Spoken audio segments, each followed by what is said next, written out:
Hi guys, I'm Nina from The Jubal Show. Thank you so much for listening to The Jubal Show here on YouTube. If you're loving it, go ahead and hit the subscribe button. We would appreciate that so much because we love bringing you all of the fun stuff and we want you to just enjoy the drama. That's great.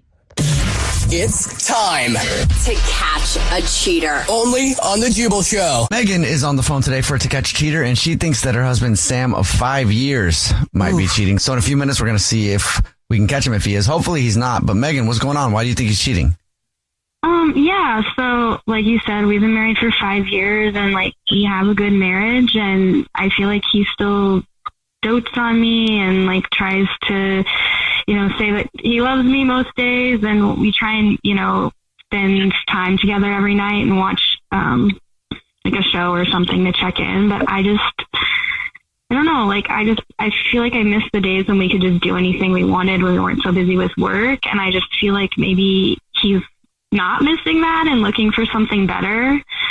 And the thing that's like kind of different is he's just been like working constantly lately. And a thing about my husband is that he just like hates his phone. He hates dealing with his phone, and he's like not a big texter. He barely texts me, and we're married. And he's never been one to like scroll endlessly, but just recently he has constantly been on his phone texting like for hours. And again, he is never on his phone. So it's just like a huge shift. Like I can't pry the phone from him. And, and so I keep asking him, like, who is he talking to? And his answer is just always just like someone from work, or it's about work. And at this point, I've asked him several times, so I can understand why he might be annoyed, but I just really don't understand the shift. And, at one point, and this is where I feel queasy thinking about it, but I looked over and he was texting someone named Luna, and I was kind of like, who's that? And he just kept insisting that it was a girl from work, and it's, just about some projects they're working on. But it's odd. He never works on things that late, and I feel really guilty about it, but I did try and snoop on his phone, and he has a passcode on there now, which he has never had before. And I didn't even know he knew how to make a passcode. So I want to believe him, but I don't know. It's like he makes this little smirk when he's texting sometimes that he doesn't realize what he's doing. And it just really is making me second guess everything. Yeah. Okay. That's kind of shady. I don't like that. From not having a passcode to having one. I mean, okay, so devil's advocate, do you know about what he's working on at work? Does it all of a sudden require endless amounts of effort? Not really. And that's why I'm like, okay, I don't really understand. He's like, I asked him a lot about it, and he's stressed out, and he's just kind of I don't want to talk about it right now. So that is kind of a red flag right now for me. Yeah. Is there anybody that you think that you would suspect at all? This Luna girl. Maybe this, person from work, but otherwise it's like I said, he makes an effort to tell me he loves me and spend time with me in the evening, but it's just this other behavior that is so strange and unlike him. So I don't know. If not her, I don't know. Okay. Well, you already told us what grocery store you guys are rewards card members at. So we'll play a song, come back, and then we'll call and pretend to be from the grocery store and say that every single month we choose one rewards card member at random who gets free flowers delivered from our floral department. And we'll see if he believes that, first of all, and if he sends those flowers to you or to somebody else. Okay? Okay. Play a song, come back, and then call him and get you To Catch a Cheater next. If you're just joining us for today's To Catch a Cheater, Megan is on the phone, and she thinks that her husband, Sam, of 5 years, might be cheating. So in a second, we're going to call him and pretend to be from the grocery store that he's a rewards card member at, and say that every single month we choose one rewards card member who gets the gift of free flowers delivered from our floral department, absolutely free. And we'll see if he sends those flowers to his wife, Megan, or to somebody else. But before we do that, Megan, why don't you catch everybody up on your situation? Yeah, so my husband usually is not a big phone guy, and it's just been very recently that he's sort of been glued to his phone. He's been constantly texting, and he says that it's for work all the time. And I've been asking him a lot, like, what's it about? He's very cagey about it. And I looked over and he was texting someone named Luna, who I don't know. And he said that it was just someone from work and they've been talking about a work project. And it's just a big shift and unlike him. And I don't feel good about it, but I did try and snoop and he put a password on his phone, which he didn't have before. And I was sort of shocked that he knew how to even have a password to his phone. So like not into the phone usually. Yeah. So that's kind of why I'm a little suspicious and just kind of want to get to the bottom of this. Okay, here we go.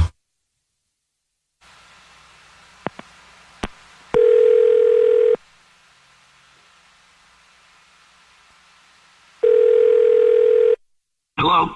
Hey, this is Corbel calling from. I was looking for our rewards card member named Sam. Yeah, this is Sam. Sam, hi, how are you? Please don't hang up. This is not a marketing phone call. I'm actually calling to tell you congratulations. You're this month's big winner. Okay. Well, I'm confused. What is this? Every single month, we choose one rewards card member who gets free flowers delivered from our floral department. You just won 36 long stem red roses. Wow. No, I did not know that. That's awesome. And a card to be delivered to anybody that you want. That's so cool. I can take the information down in a matter of minutes over the phone. If you don't know who you want to send them to right now, I can call you back. I can set up a time to do that. Yeah, now it's fine. First, I would just need the first and last name of the person you'd like to send the flowers to. Megan. Okay. Anything you want to put on a card there? Oh, is that your wife? Yeah. I know it's the last That's name. my wife. Oh, how long you guys been married? That's cute. 5 years. Yeah, she's awesome. 5 years. That's a long time. It's not that long. Yeah. She's pretty awesome. She's gonna love this. This is awesome. You ever think of jumping ship ever after that long? Yeah, no, never. And can we just do the flower thing? No, actually we can't because this is actually the Jubal Show. It's a radio show. My name's Jubal. Hi, I'm Nina. Hi, and I'm Victoria. Hi. What? We do a segment on our show called To Catch a Cheater, where if you suspect your significant other might be fooling around, we can see who they send flowers to. And if they send them to somebody else, then it's a way of telling. And your wife, Megan, is actually on the phone. What? Hi, I'm sorry. Hi. What is going on? I don't get it. Well, you think I'm cheating on you? Well, I just feel like you've been texting so much constantly. You're like, you usually don't even use your phone. And I tried to unlock it and you added a passcode. And it's like every time you're on your phone, you're like smirking when you're texting that woman Luna from work or whatever. And I also feel like we just like haven't really been connecting or like you've barely like wanted to touch me recently. And I don't know, like I was afraid that you had become bored with our relationship or with me. Like, have you? Can we talk about this in private? I don't know if I want to get into this on the radio. I don't care. I mean, honestly, I deserve an answer. Yeah, you do. You do. I agree. But can we, this is embarrassing. Can we not do this? No, I mean, I want to know what's going on. Because, like, if it's not cheating, I don't know what else I'm supposed to believe. Everything is pointing to that. Okay, well, you are right. We haven't been on the same page lately. You know, I've been working like crazy. You've been working like crazy. We barely see each other.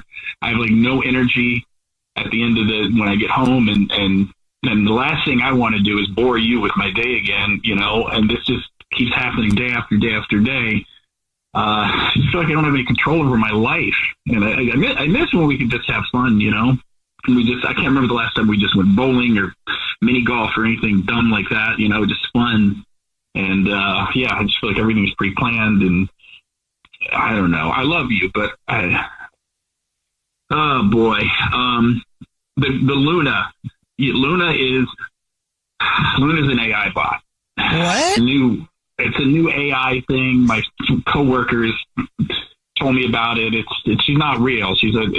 You chat with them and talk to them and you can tell them your problems and it's like a very sophisticated AI. So it's very embarrassing and I hate that I am doing it, but I just needed someone to talk to and I've been stressed out and I don't my friends, I mean, not friends anymore. They all have kids and they're all busy, and I just feel completely lost right now. So I thought maybe this is something I could fix on my own without having to, get any help or anything. And it's kind of a cool thing. It's like I can vent. I don't have to bore her with work. I have questions. I'm sorry that you're feeling that way, but is AI Luna more of like an AI therapist or like an AI girlfriend? More like a therapist, honestly. I mean, I don't know. I guess you could say feel like I don't understand why you would rather talk to her. Like, you're choosing a robot over me. Yeah, you say it like that. It's very embarrassing, but I'm struggling, and I, would never cheat on you. I can't believe that you would even think that. It's just, but I get it.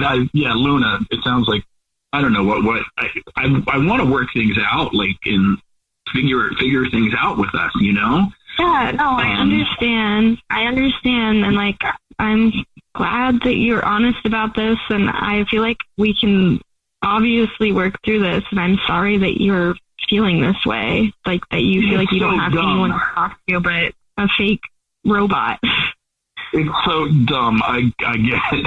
When you say it out loud, I don't know. It's just, I got in over my head with it. I was just like, this will work. And now it feels, when I say it out loud, it sounds really ridiculous.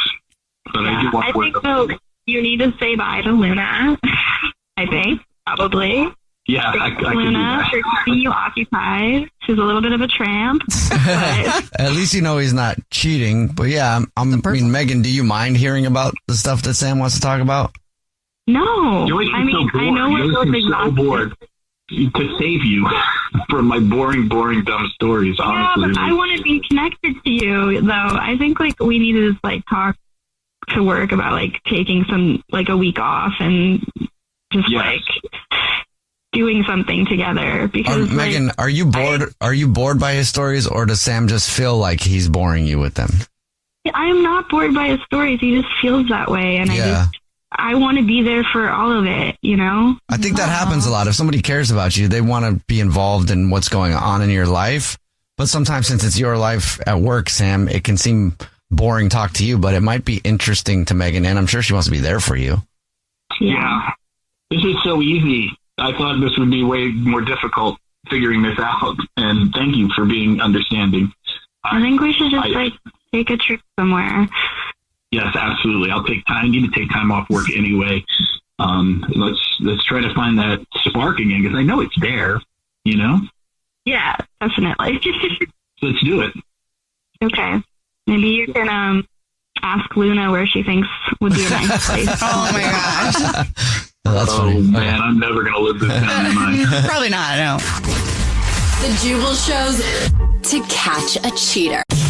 It's time to catch a cheater. Only on The Jubal Show. Addison is on the phone today for To Catch a Cheater. She's been married to her husband Eli for 2 years. They've been together for 5 years, but now she thinks something might be going on. So hopefully we find out he isn't. But Addison, we're here to help you out. So tell us what's going on. Why do you think Eli might be cheating on you?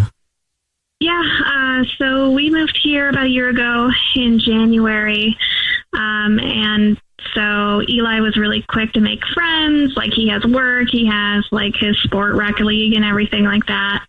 I work from home, and we bought a bit of a fixer-upper, so I've been really focused on the house. So he's out a lot more than I am. So he's been really working a lot recently, and the work is upticking, and he's just out a lot with his work friends. But he just keeps talking about one of his coworkers, Amber, and I know that they've been working really closely together on a few projects, and like, I don't necessarily want to accuse him of anything. It's just kind of like setting off some alarm bells for me, and I kind of wanted to get another opinion. So you haven't asked him about any of this yet? No, but it's a lot of like, so he just talks about her a lot. And it's like, it's getting to the point where I hear about her like almost every day in terms of like, Amber did this, Amber said that, isn't that like so funny type of thing. So with the holidays coming up, and since like the traveling is so far this year. Like this is the first time we actually have to get on a plane to go home. I'm just trying to make plans. And I brought it up, and we like switch back and forth between families for Thanksgiving and Christmas. And so I was trying to make plans, and he said that he just can't swing it this year because of work. So I'm really kind of concerned about that. And granted, like, this is a new job. He's trying to get established, and I know he has a ton of work. So I'm really understanding in that arena. But that, along with just how often he's talking about his work friends and how often he goes out, is just a little suspicious for me. Did he tell you to go without him? Or was it like, okay, then we'll stay home this time? Yeah, and he told me to do that. I'm still up in the air whether or not I'm going to. Like, I know that my family is going to be really happy to see me and everything like that. But it's also going to be really sad to spend Thanksgiving without him if he's not going. And leave him behind and open for Amber. Yeah. Yeah. Right. If that's a thing. I mean, the flip side of this was that he's so openly talking about her that I didn't think it would be that big of a deal. It's just the working during the holidays and all of the reasons for not being around you. Like, it's fine, especially around the holidays, is a little flaggy.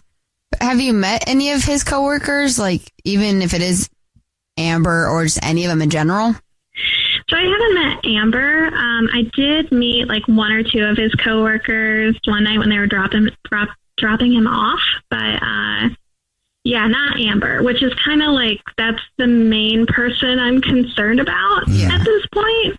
But yeah, and I also don't want to be like tagging along with him and his work friends. Like, I feel like I haven't really established like many friendships of my own here or anything. So that's been like kind of low on my priority list, honestly, is to feel like I'm tagging along with his stuff.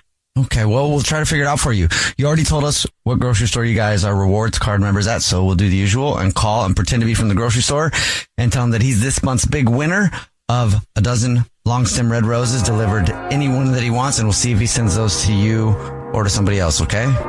Sounds good. Play a song, come back, and then call him and get you to catch a cheater next.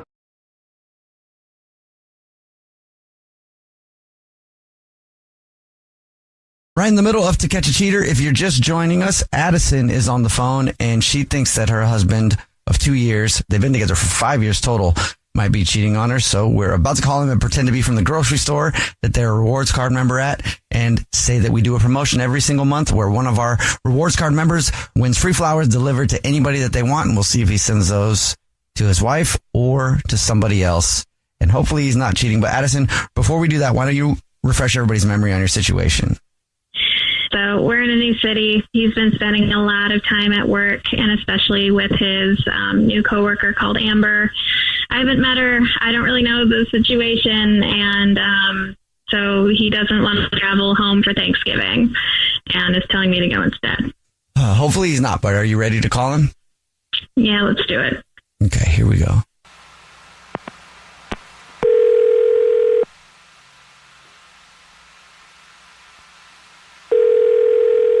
Hello. Hi, this is Gorbel calling from I was looking for a rewards card member named Eli. Yes, this is Eli. What's up? Hi, Eli. Please don't hang up. This is not a marketing phone call. I'm actually calling with some good news. Congratulations. You're this month's big winner. Thank you, guys. Not sure what this is. It's cool. The flowers. The flowers. Okay. I'm not sure. What does that mean? Oh, maybe you don't know. Every single month, we choose one rewards card member, totally random, who wins free flowers delivered from our floral department. You just won 36 long stem red roses, a box of candy, and a card to be delivered to anybody that you want, absolutely free. This is fantastic. I guess what happens next? It's very easy. I can take the information down in just a matter of minutes over the phone. If you want to do that right now and you know who you want to send them to, I could do that. Yeah, no, we can just do it over the phone. That's fine. Perfect. First and last name of the person that you'd like to send them to first. Sure. So her name is Addison. Last name? Same as mine. It's actually my wife. And do you want a card to go with that? Yeah. So let's write in, I love you, princess. let's get dinner out tonight and talk about the holidays, but spelled D-A-Z-E. Holidays. Because you're in a daze. It's crazy, yeah. Well, then I'll just let you know that this is not the grocery store. My name is Jubal. This is a radio show called The Jubal Show. Hi. Hi. I'm Nina on the show. Oh, my. I'm Victoria. Hilarious. Yeah, I know you guys. I've heard this show before. Oh, yeah? Oh, you have? Have you heard the To Catch a Cheater segment? Yes, I have. And I feel like this was a little bit of a trap, but yes, I have. Well, it's a truth seeker. Yeah. Anyway. Your wife is on the phone, and this is a segment that we do to see who people send flowers to in case they might be cheating. Okay. Hi, Eli. Allison? Okay. I'm So I'm a really, little confused why we're doing this. I don't know.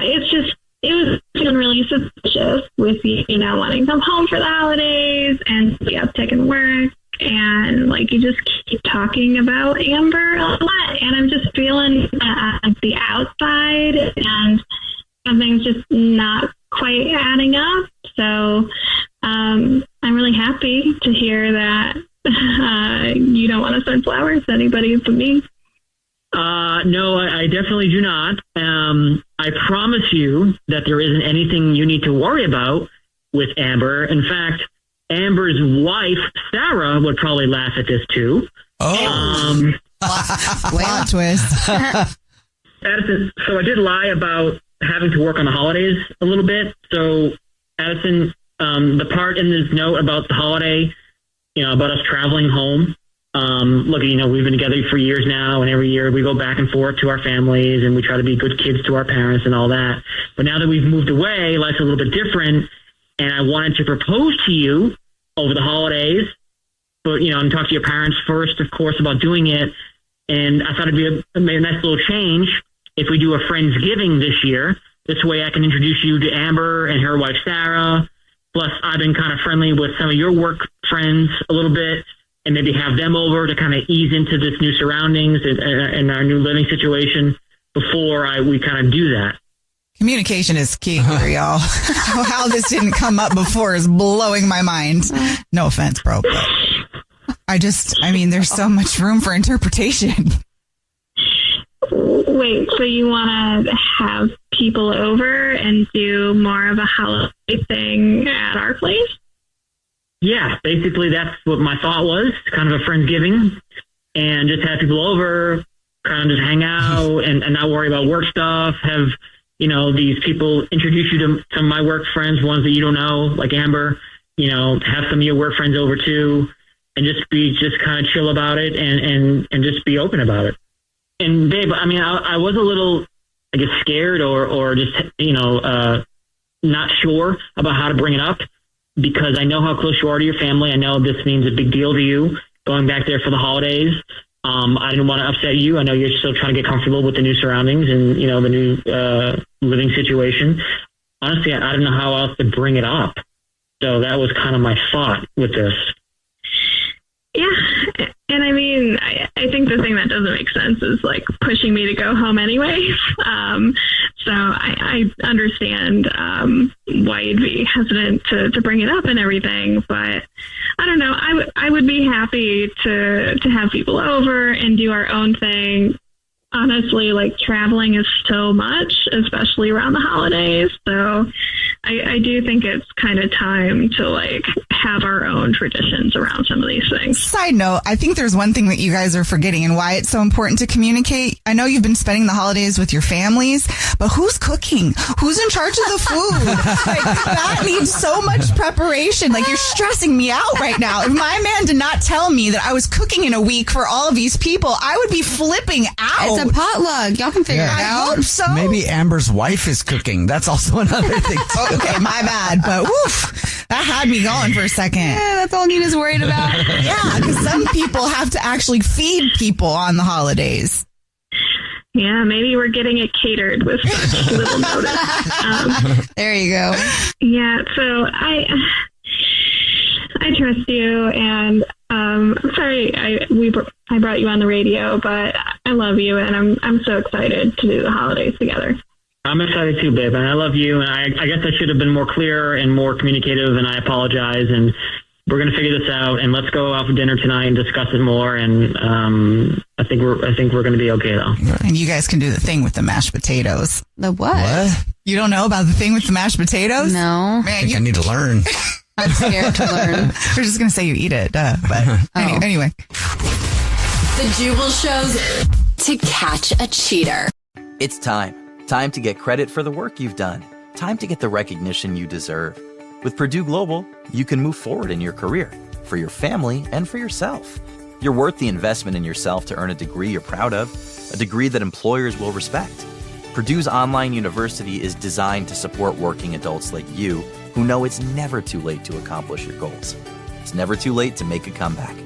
It's time to start yours today at purdueglobal.edu.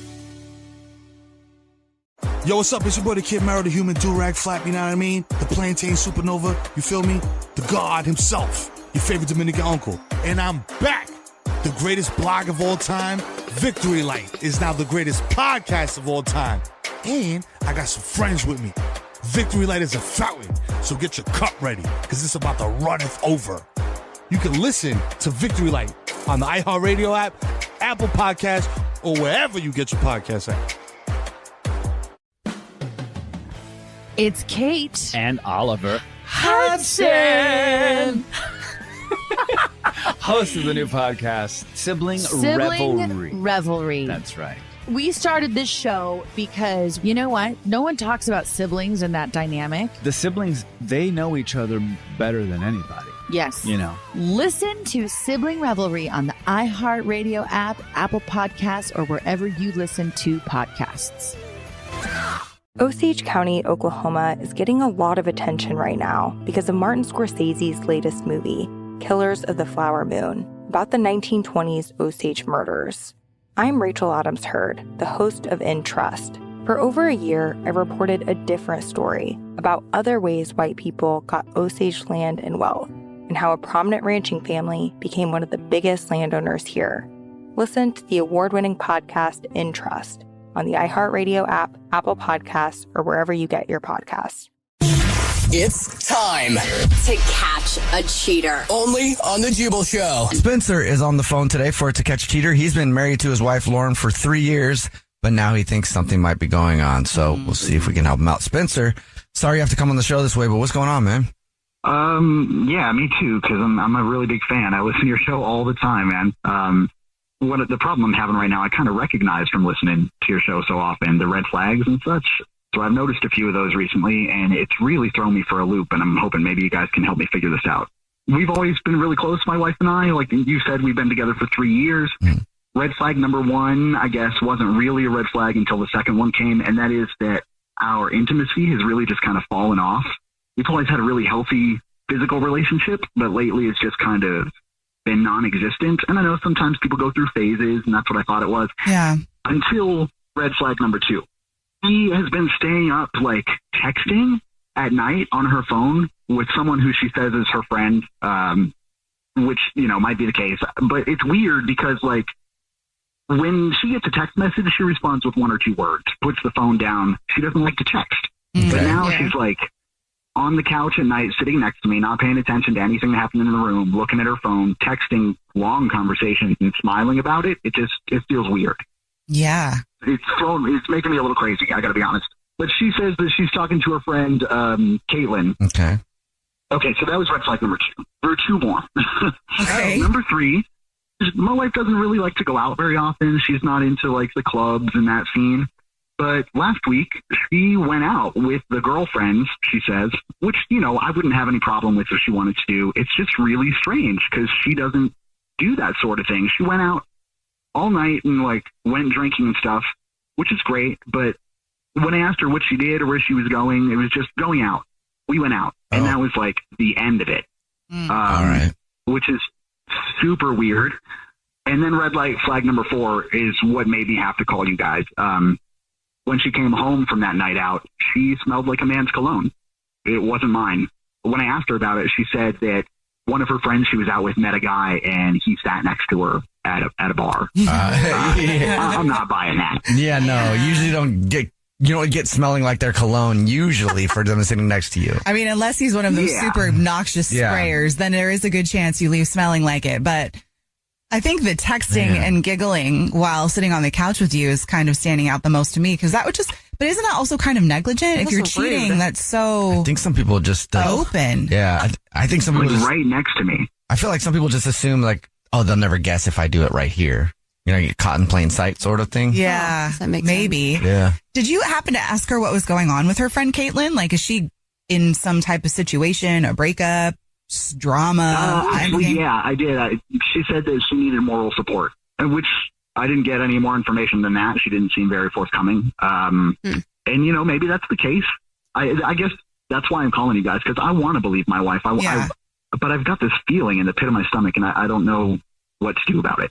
Well, you said that you have a different way to try to catch her than the flower thing that we do normally, right? Yeah. She knows that I have really had my eye on some gym equipment because, you know, it's a new year and all that stuff. And I think it'd be a really great idea if maybe, because at her job she has like bonuses, and her next bonus is coming up very soon, and they usually give away these big Amazon gift packages, like a $500 gift card kind of thing. Okay. I was thinking maybe we could call her up and say, yay, she's getting a gift card. Who do you want to send it to? We could do a double gift card. She gets one, and then also this year we're giving it to where you can send it to somebody special. Oh, yeah, that'd be great. Okay. You might keep it if it's just one. Yeah. I don't want her just to be like, no, I'll take it. Yeah. Okay, we'll do that then. We'll play a song, come back, call her, and then see if we can catch her cheating. And hopefully she's not, but we'll see if we can catch her if she is. Okay. All right. Play a song, come back, get your To Catch a Cheater next. Yo, what's up? It's your boy, the Kid Mero, the human do-rag flap, you know what I mean? The plantain supernova, you feel me? The God himself, your favorite Dominican uncle. And I'm back. The greatest blog of all time, Victory Light, is now the greatest podcast of all time. And I got some friends with me. Victory Light is a fountain, so get your cup ready, because it's about to runneth over. You can listen to Victory Light on the iHeartRadio app, Apple Podcasts, or wherever you get your podcasts at. Discover the heartwarming and hilarious world of sibling connections on Sibling Revelry with Kate Hudson and Oliver Hudson. You might be asking yourself, what is sibling revelry? Yeah, well, we just made it up. They'll have some laughs and maybe inspire some people along the way with universal tales of what it's like to grow up with brothers and sisters. We're full-blood siblings, the only full-blood sibling. In our family. Well, not in the world. I mean... No, in the whole world. That's just it. Like, no one... Dive into family tales and explore the human mind with guests like Joel and Benji Madden. And it's fun because we've decided to open it up, you know, to really like all kinds of different siblings. And it's going to be an awesome season. It's more than a podcast. It's a celebration of the ties that bind us. Listen to Sibling Revelry with Kate Hudson and Oliver Hudson on the iHeartRadio app, Apple Podcasts, or wherever you get your podcasts. Osage County, Oklahoma is getting a lot of attention right now. It's the setting of Martin Scorsese's latest film, Killers of the Flower Moon. The movie's based on a book about the 1920s Osage murders, when white men poured into Osage County and killed Osage people for their oil wealth. I'm Rachel Adams Hurd, the host of In Trust, a podcast from Bloomberg and iHeartMedia. For over a year, I was reporting a different story about other ways white people got Osage land and wealth, and how a prominent ranching family in Osage County became one of the biggest landowners here. Their ranching empire was built on land that at the turn of the century was all owned by the Osage Nation. So how'd they get it? Listen to the award-winning podcast In Trust on the iHeartRadio app, Apple Podcasts, or wherever you get your podcasts. Hey guys, Britt and Laura here from Life Uncut Podcast. We are the #1 dating and relationships podcast in Australia because we do things different down under. We cover everything from dating, sex, relationships, and pop culture. We chat with a lot of experts about things like love, cheating, narcissists, because we both dated one, long distance, fertility, communication, and breakups. And we talk to some people you might be familiar with, like Rebel Wilson, Matthew Hussey, Stephen Bartlett, Joanne McNally, and Mark Manson. You can join us while we unpack it all by searching for Life Uncut now, wherever you get your podcasts. It's time to catch a cheater. Only on The Jubal Show. If you're just joining us for today's To Catch a Cheater, Spencer is on the phone, and we'll talk to him in a second and see if we can help him out. But don't forget, The Jubal Show is giving away a trip to the Caribbean, a 4-day, 3-night vacation for 2 to any Sandals resort with locations in Curacao, Jamaica, and the Bahamas, including round-trip airfare. All you have to do is listen at 8:10 every morning. Enter the keyword that we give you at thejubalshow.com/sandals, and you could be going to the Caribbean. The rumors are true. Ooh, What are they? That we're sending somebody to the Caribbean. Yeah, Hello? yeah, they are. Okay, Spencer is on the phone, and Spencer thinks that his wife, Lauren, of 3 years, might be cheating on him, so we're about to call her and see if we can catch her. But before we do that, Spencer, why don't you catch everybody up on your situation? Yeah, I guess real short. I've noticed some really weird behavior lately. She's like texting and doing like weird giggles and stuff while she's texting, but she's not a texter, so that's strange. She's going out on like girls' nights and drinking and stuff, and that's really outside of her character. And then one night she came home smelling like some other guy's cologne, which kind of like it made me lose it a little bit, and I had to call you guys. Understandably. Help me get to the bottom. Definitely. So, I thought it might be a good idea if you guys called her and maybe said that you were her job, giving her bonus, and this year it's 2 $500 Amazon gift cards kind of thing, so who she gives them to. Yeah, we'll see if she sends one to you or to somebody else, okay? Okay. All right. Thanks. Here we go, man.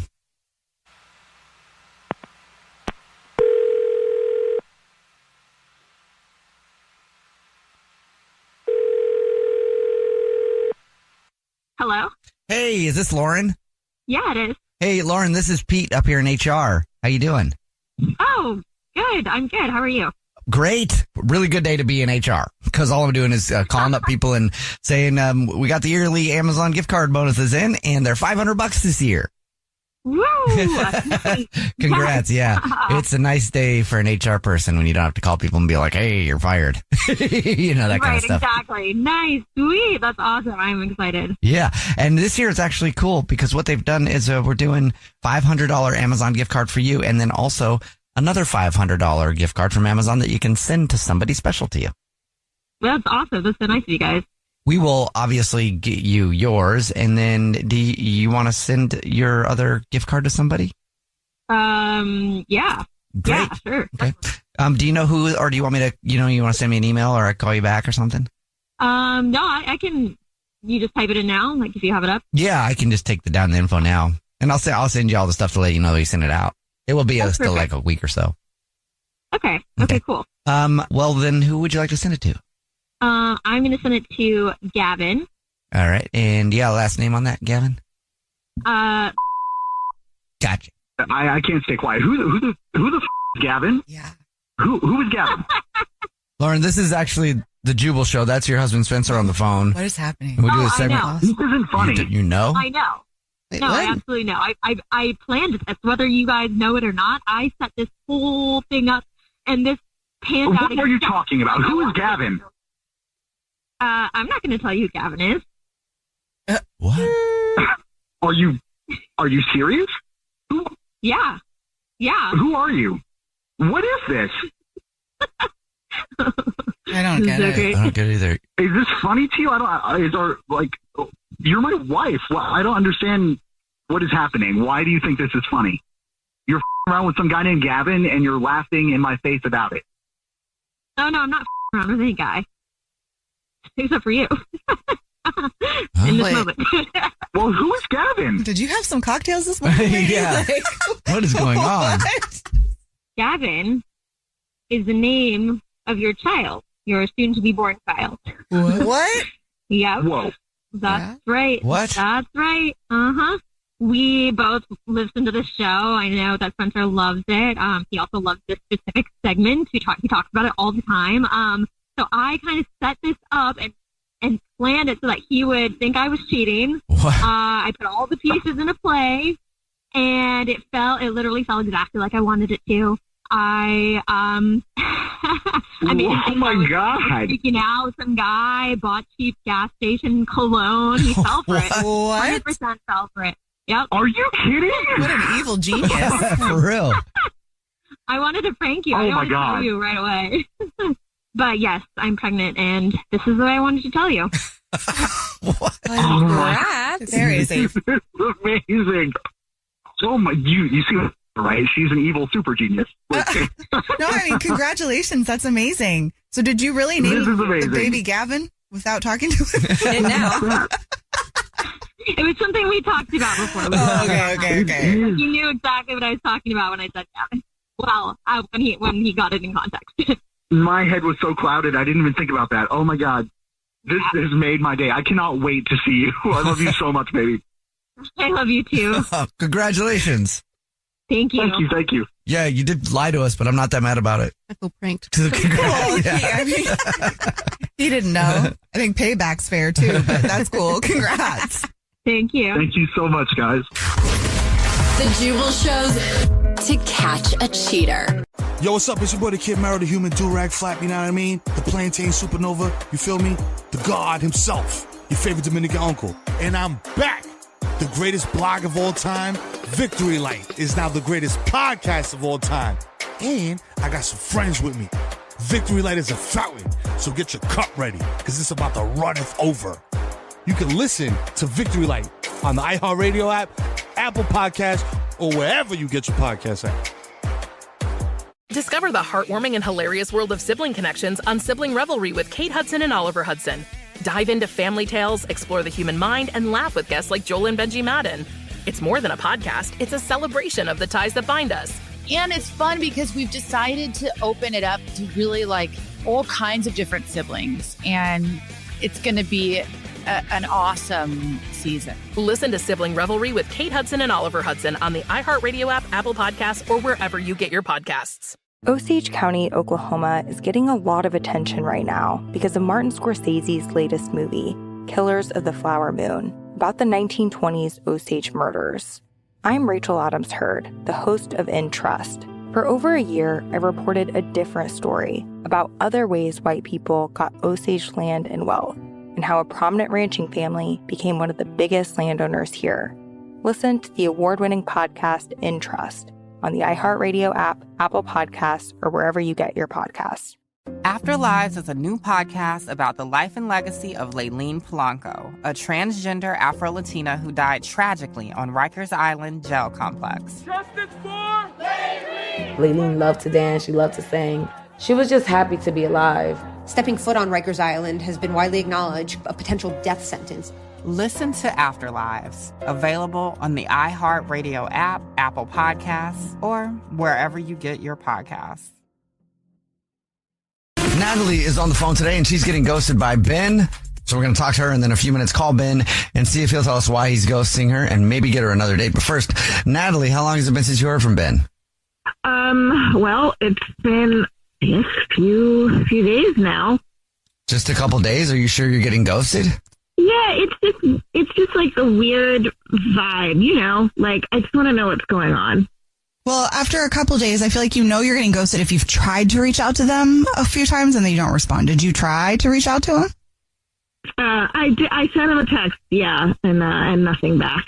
So I don't know. I don't get it. So the vibe feels like it shifted somehow. Well, let's talk about your date. How did that go? How did you guys meet? I mean, it wasn't like, you know, a wild date or anything. We just like went to this cute little Italian place and it was really low key, but like vibey and I don't know, romantic and candles and all that good stuff, you know, and conversation was awesome, which, you know, isn't always the case. And yeah, okay, there was like wine involved and all that, but you know, it was good. I thought it was good. And I liked that he wasn't really trying to like impress me, you know, or anything. Like, it wasn't like flashy or he was just grounded. And we talked about music and like, you know, wanting to travel and our favorite shows. And it just felt real, you know, like good and real. And he seemed real. And so, yeah, I'm like into him. And I don't know. I just felt like he was different. He was different when you were on the date or like at a certain point he got different? No, like I feel like as a guy as opposed to like other guys I've got. I see. Okay. So like as in a good thing that he was different. Yeah. Like okay. He's just like a different kind of dude, you know? Did you feel like he was vibing with you too? I don't know. Is there anything that happened? You know, we made out and Okay. I felt like it was good, and I felt like, oh yeah, this could kind of like go somewhere. It was right outside of the restaurant, it felt super perfect. So I don't know. He was just like this calming presence, and I've had so many dates where they're like showing off, but like, I don't know, with him, it was just different, and I felt like I could really be myself, and like, I don't know, not to be cheesy, but I felt like really seen, and it doesn't hurt that he's like super hot. I mean, I'm not gonna lie. He's like, Did anything happen on the date that was awkward or could be a reason that you're getting ghosted? Only thing that I can think of is like, I'm so embarrassed. Well, okay, so I kind of accidentally invited him to join me on my solo trip to Greece. How? At dinner, like I might have gotten like too excited, like we were just talking about travel, and I told him about this trip, and then like the wine was talking, and I just told him to come along and like pretend we were newlyweds and get free stuff and like. Okay, the newlyweds part might have done it. Yeah. I know. We should go to Greece and pretend to be married. I like you. Yeah, I could see how that would, But that feels like it also could be like, Yeah. she's clearly had some wine. This is fun. I don't know. When he made out with you after that or before that? After, and it was like a total joke. Like I was like, oh, it would be wild kind of thing, Right. but like, oh my God. I mean, what am I already talking about trips? I don't know, and he laughed at the time, but like, oh, he's been totally radio silent ever since. And, Okay. And I've texted him, and like, now it's just, I just said like, oh, hope you're doing well. Like, had a great time. I'd love to see you again, but nothing. We don't have to pretend to be married anymore. Yeah. Well, we'll see if we can figure it out for you. We'll play a song, come back, and then call him and see if he'll tell us why he's ghosting you and maybe get you another date, okay? Okay. All right, we'll play a song, come back, and get your first date follow-up next. If you're just joining us for today's first date follow-up, Natalie is on the phone, and she's getting ghosted by Ben, so we're about to call him and see if he'll tell us why she's ghosting him, even though we might know why. I'm not sure, but Natalie, before we call him, why don't you kind of recap what you told us? It was a great date, and I kind of maybe let the wine do some talking and told him to come on a trip to Greece with me and pretend we were married. Okay, so that might have been the say thing. it out loud. Oh, it sounds so bad. All right, and that's the only thing you can think of. Yeah, it really. Yeah, I guess. I mean, is that not enough? I guess. Yeah. Jewel's reaction was enough, pretty yeah. polarized by it. All right, well, let's see. Are you ready for us to call him? Yeah. Okay, here we go.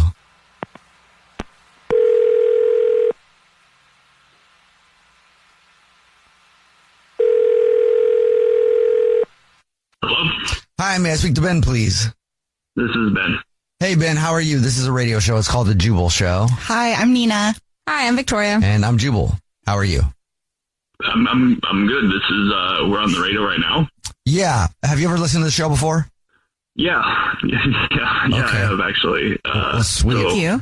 I don't know if you've heard a first date follow-up before, but that's where if you go out on a date with somebody and then you ghost them, that person can email us to get you on the phone and ask why you're ghosting them. So that's why we're calling you today, Ben. You're ghosting somebody, and they're very confused. This must be Natalie, right? Yes, it is, Natalie. Right away. Yeah. Fast. Is it because she wanted to go to Greece and get married? I mean, no. We talked to her, and she was worried that the reason you're ghosting her might be because she made a joke about like coming to Greece with her on a trip she has planned, and you guys could pretend to be newlyweds and stuff. Is that not why? No. I mean, I clocked that as a joke, so that didn't really. Okay. All right, that's good. That wasn't it. Do you mind telling us why you're ghosting her then? Well, I mean, okay, here's what it was. We had a good time. Like, we had a good time. Everything was cool. She's amazing. I like her a lot. But something did happen that kind of, like, I just couldn't deal with it. So that's why I ghosted her. All right. We were at the restaurant. The bartender there was somebody that I had dated before. And, like, I don't mean just date. I mean, like, long-term date. Oh, okay. So, did you know that before you went to the restaurant? No, I'm not insane.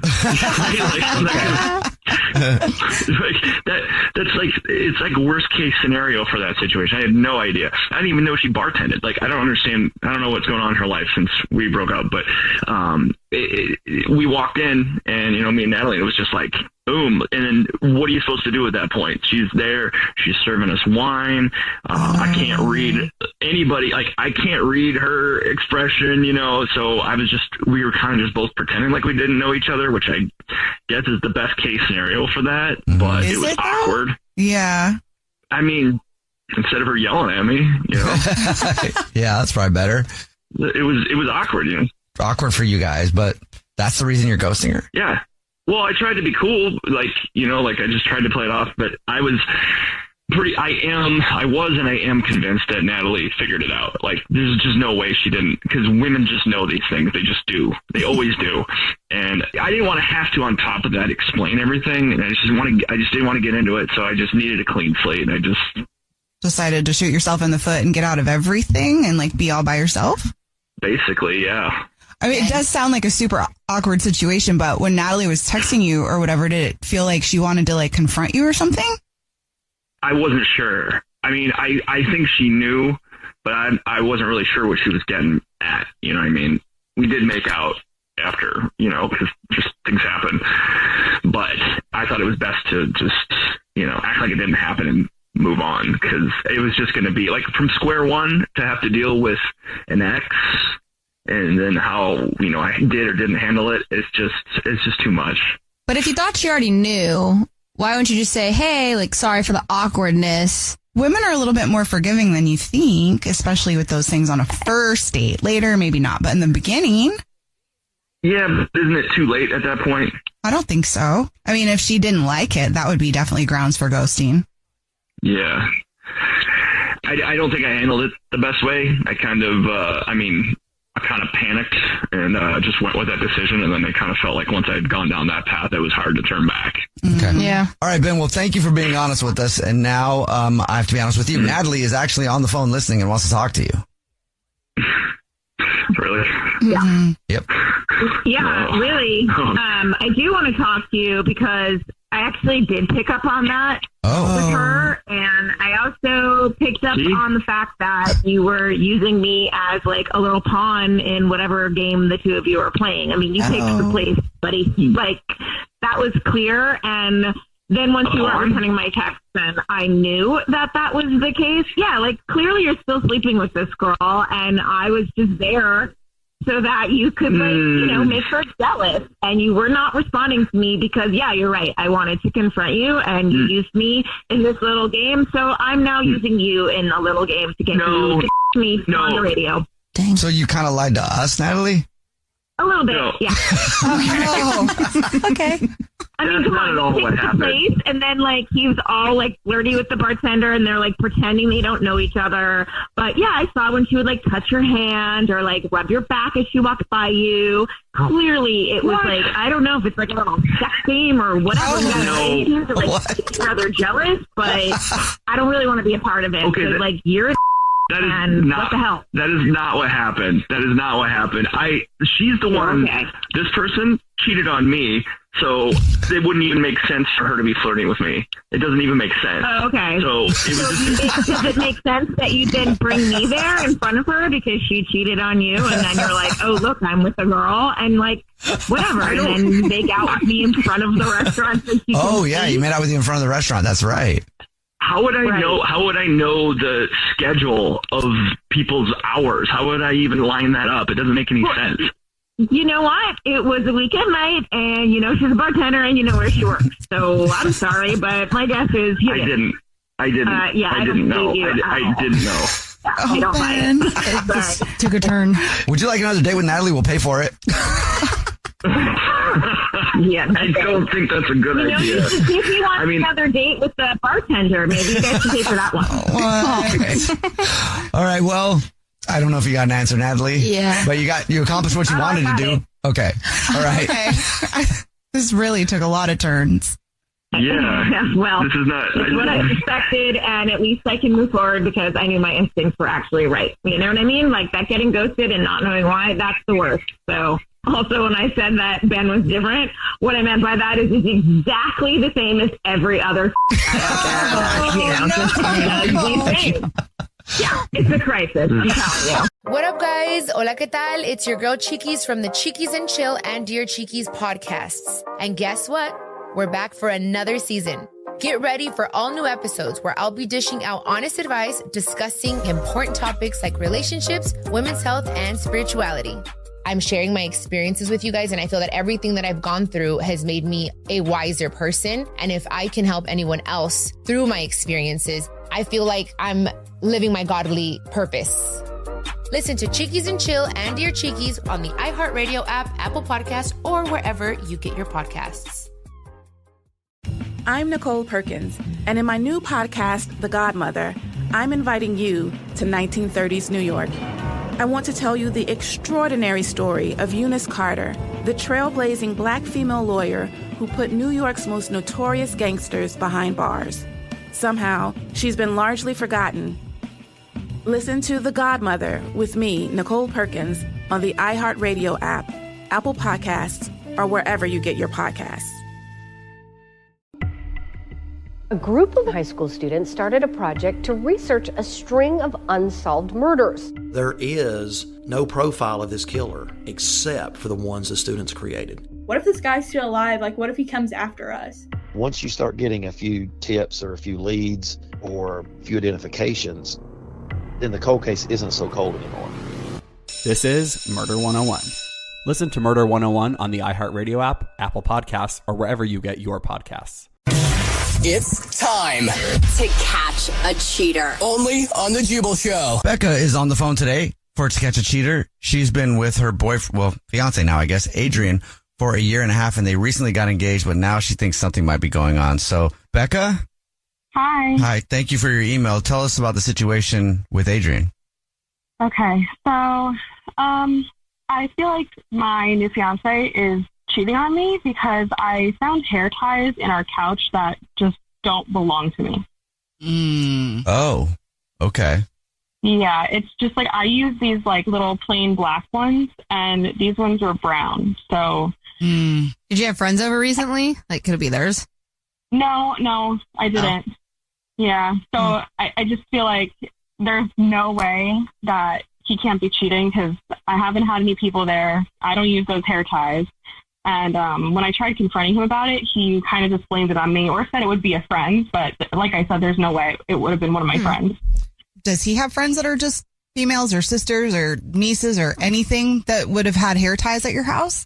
No, he really doesn't even have female friends. Okay. Oh. So outside of the hair ties, which is, okay, a very big flag.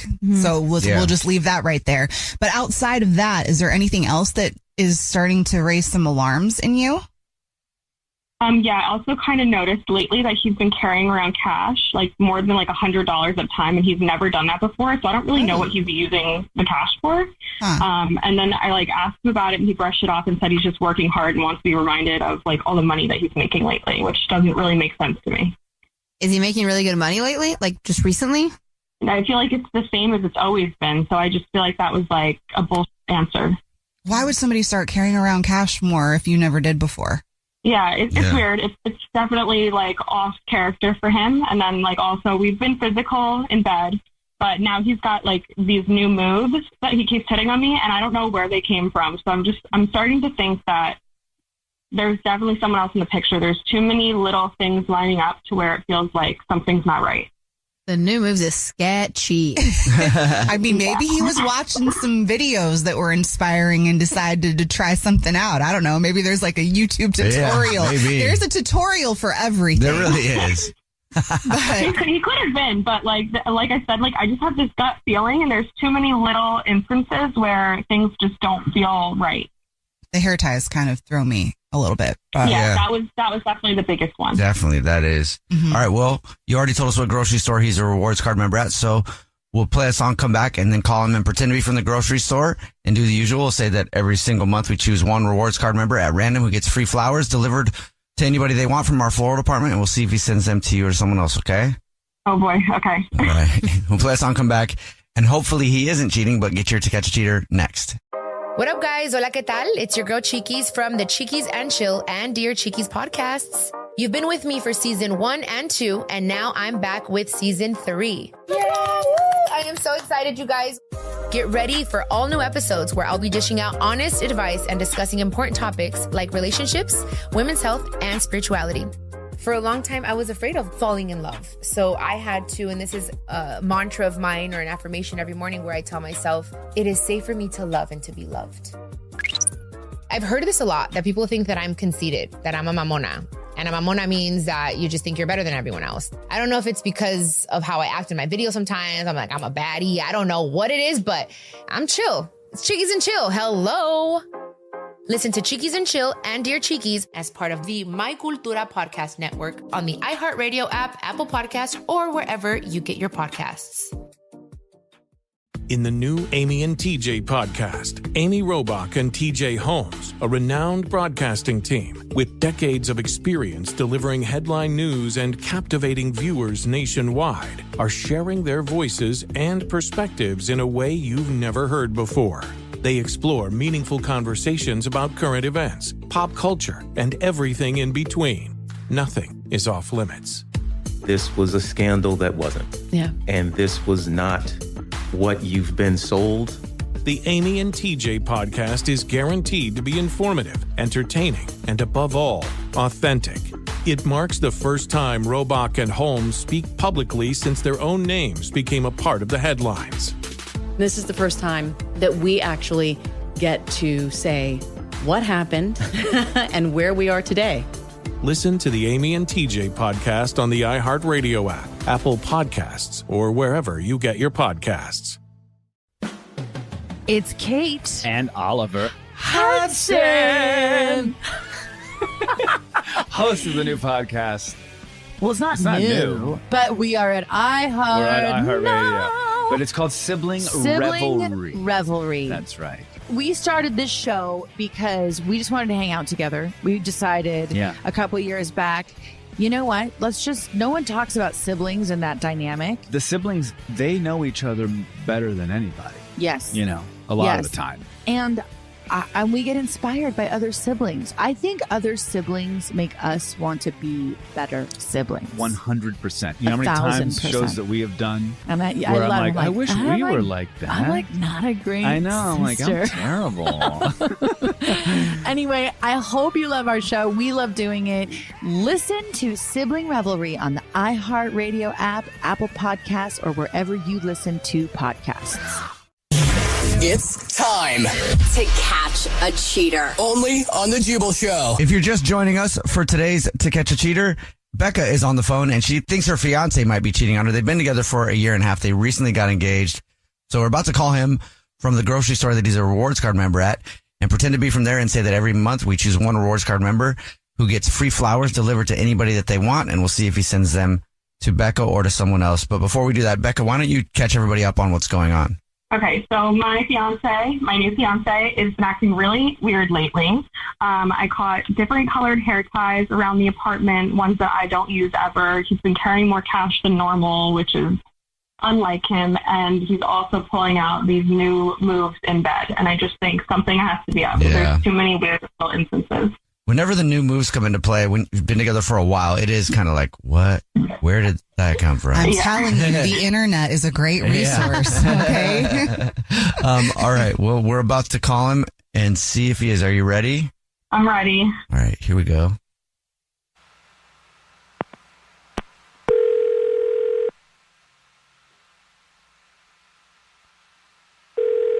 Hello?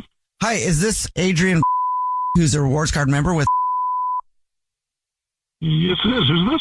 Hi, Adrian. Please don't hang up. My name is Jubal, and I'm calling because you are this month's lucky winner. Congratulations. Okay, what'd I win? Every single month, we choose one rewards card member that wins free flowers delivered from our floral department to anybody they want. It's 36 long stem red roses, a card, and a box of chocolates delivered anywhere absolutely for free. It's actually a $248 value. Wow. That's pretty cool. I don't know if you're busy right now or if you know who you want to send them to right now, but if you did have the information right now, I can take it down in a matter of minutes. You'll get confirmations on everything. Yeah, now's good. You know who you want to send them to right now? Sure. Great. We can start with the first and the last name whenever you're ready. First name is Tatiana. Tatiana. And anything you want to put on a card? Would you like to send a card? Just on the card, just put XOXOX.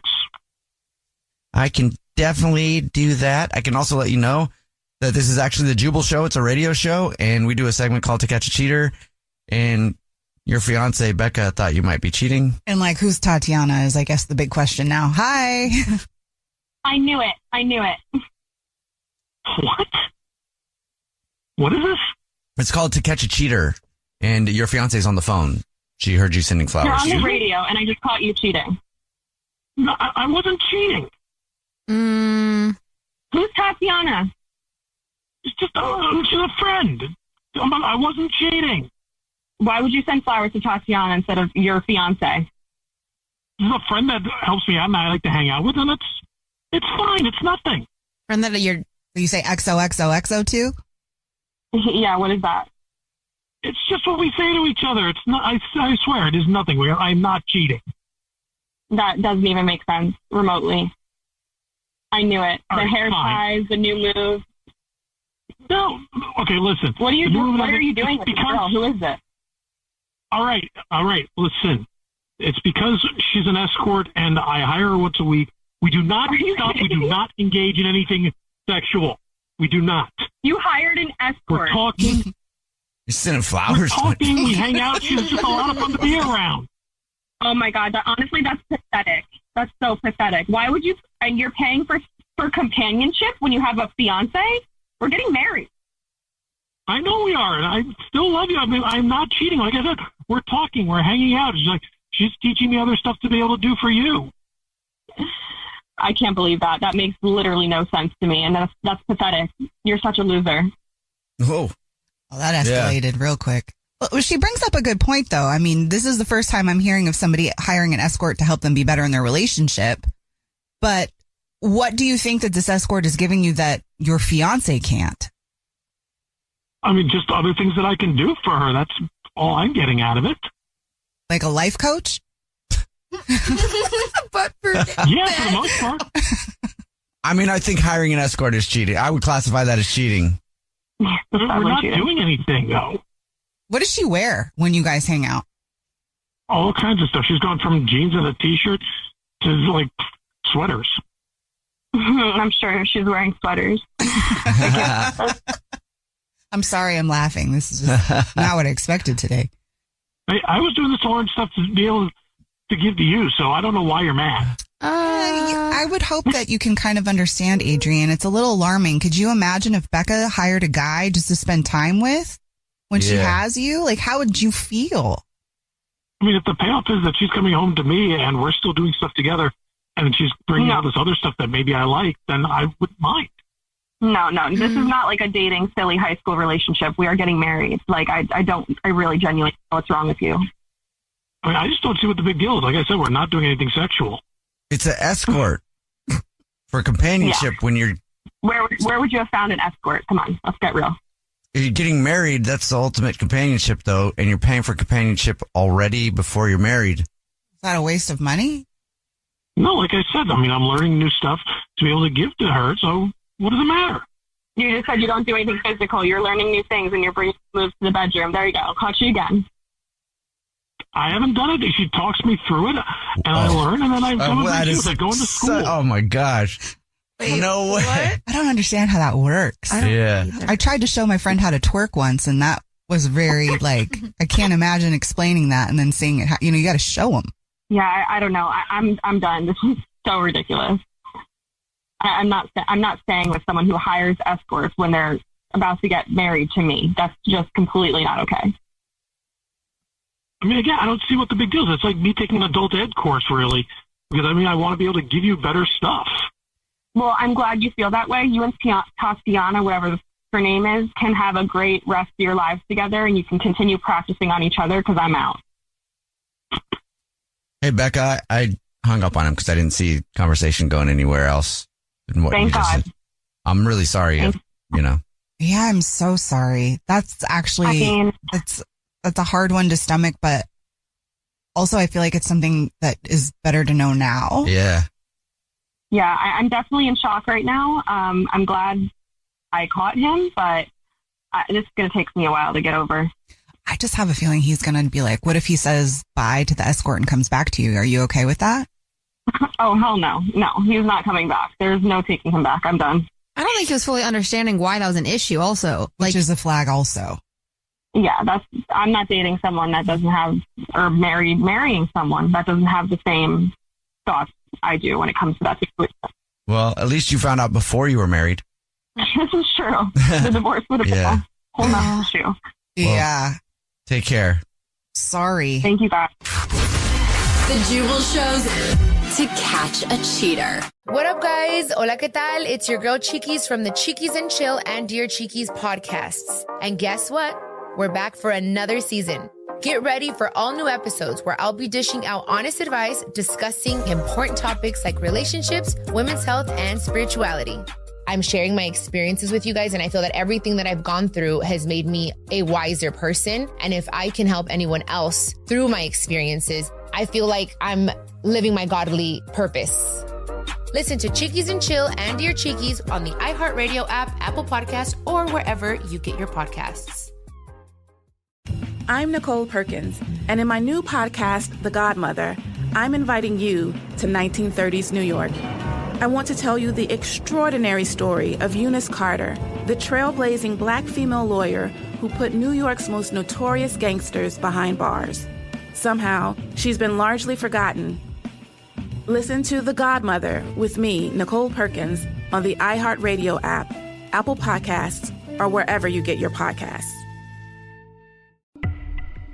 A group of high school students started a project to research a string of unsolved murders. There is no profile of this killer except for the ones the students created. What if this guy's still alive? Like, what if he comes after us? Once you start getting a few tips or a few leads or a few identifications, then the cold case isn't so cold anymore. This is Murder 101. Listen to Murder 101 on the iHeartRadio app, Apple Podcasts, or wherever you get your podcasts. Well, tell us about the date first, and then tell us why you think you're getting ghosted. I mean, well, first of all, I was late to the date, so right there. I was like 30 minutes late. And I know that's bad, but so I was helping my neighbor move a couch, and the whole morning just slipped away. Like, I just lost my sense of time. But I texted her. I told her what was going on, and I apologized. And when I ran to get there, like as soon as I realized what the time was. Okay. Did she wait for you? Yeah, she waited, which I did not expect. I don't know if I would have done that. Like how late were you? Half hour. Like, yeah. That's late. But okay, so you're trying to make up for being late, and she waited for you. Yeah. She waited, and she stayed, and we had, so the date was we had coffee at this cute little spot, and then after that, she said she wanted to hit up this ping pong bar nearby. Oh, that's cool. And she's so into ping pong. Like, I didn't even know that was a thing. I had never heard of ping pong bar. Like, she lit up when we got there.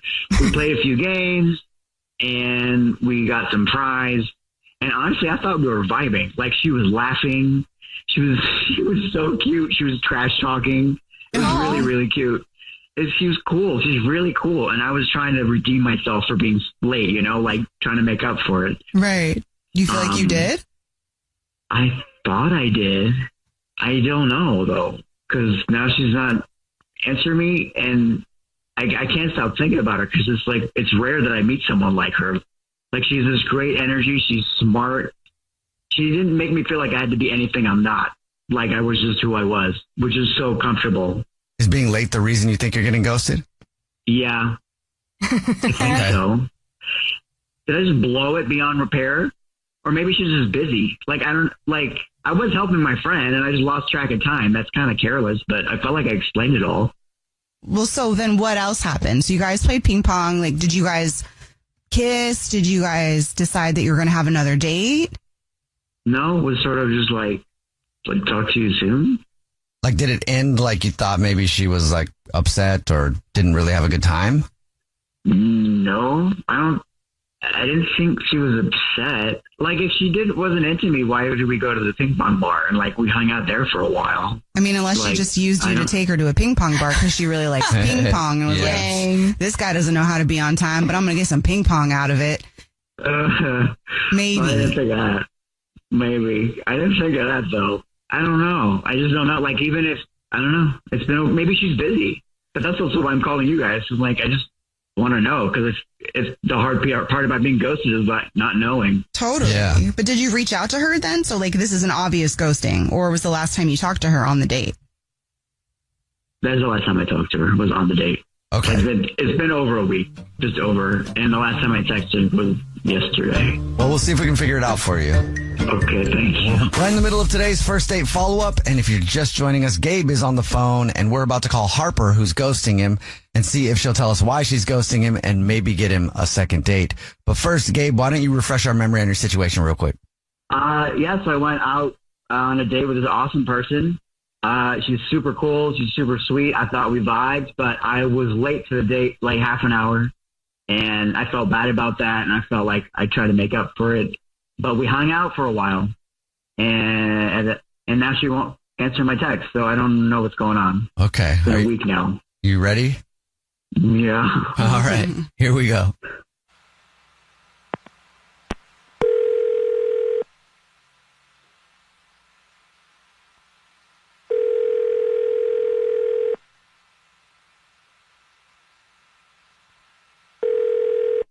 Hello. Hi, may I speak to Harper, please? Hi, this is Harper. Hey, Harper, how are you? This is a radio show. It's called The Jubal Show. Hi, Harper. I'm Nina. Hi, I'm Victoria. And my name is Jubal. How are you? I'm good. I'm confused. I'm good. Have you ever listened to The Jubal Show before? Yeah. Oh, cool. But I'm like, I don't know what you could be calling me for. Well, we do a segment on the show called the First Date Follow-Up, where if you go out with somebody and then you end up ghosting them, that person can email us. Yeah. Familiar with it? I've heard it. Yeah. Oh, yeah.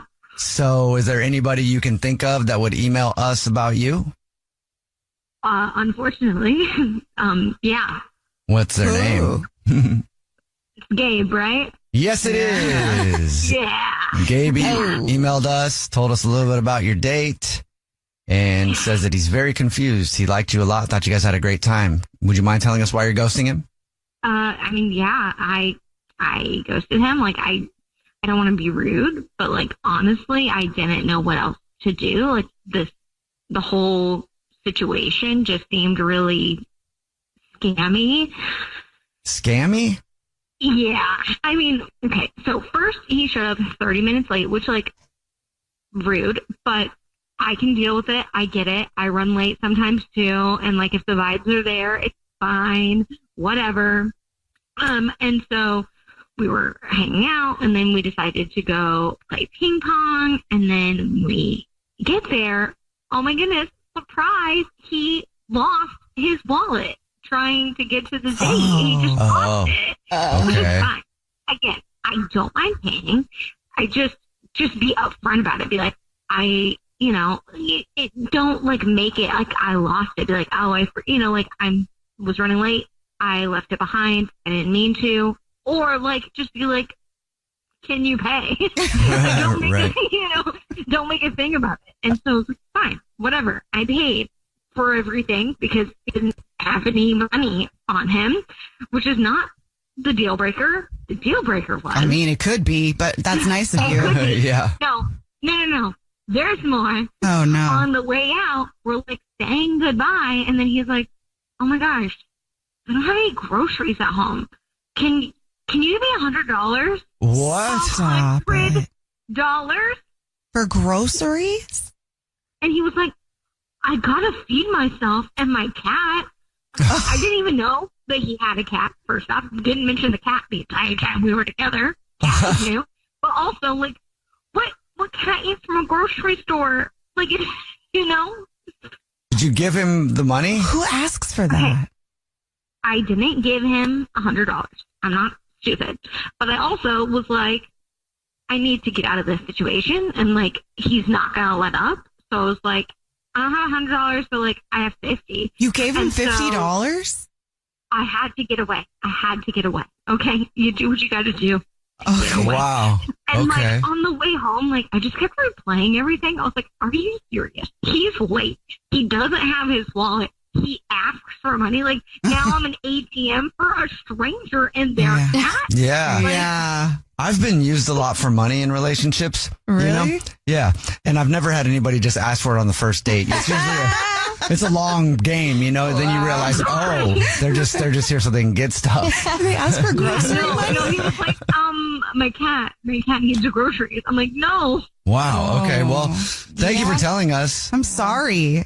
And I don't know if you forgot or not, but Gabe is on the phone and wants to talk to you. Oh, I would love to hear what he has to say. Hey, Harper. So that all sounds bad. Yeah. It does Like, come on. sound bad. Like, no. Harper. No. I'm sorry. Okay, no, don't Harper me. Like, come on. I told you, Harper, I'd pay you back with interest. I was like in a pinch, and you were like this angel who shows up at the right time. An angel. Wow. What a beautiful, like, glittery, sparkly way to say manipulation. Come on. No, I just needed help. I even borrowed money from my neighbor after that. I swear it was not a setup. Okay, so here's the thing. Like, you could have gone home and gotten your wallet. You could have gone, like, you could have used Apple Pay. Like, there were other options that you could have done other than asking a woman that you literally just met for money. Like, come on. Wow, Harper, I guess I just didn't realize you're so materialistic. You so care so much about money. Wow. I don't care about money, but I care about, like, respect and, like, basic human decency. Like, I don't understand why that's so hard. I said I would pay you back. Isn't that decent? Yeah, I don't need you to pay me back, actually. You can keep the money. I just want to make sure. Harper, would you like another date with Gabe? We will pay for it. Yeah, no. Save your money. Save your money. You can keep the $50. It's a donation to the chaos that you have going on. Oh, no. Oh, my God. Well, fine. Bye, Harper. Thank you for the fries. Another $50 to get out of having to deal with that again. So it's fine. It's money well off.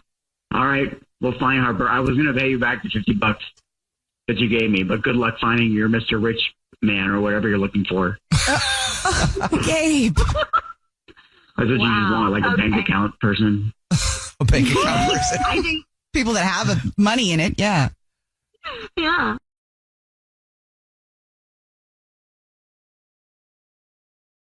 First date follow-up.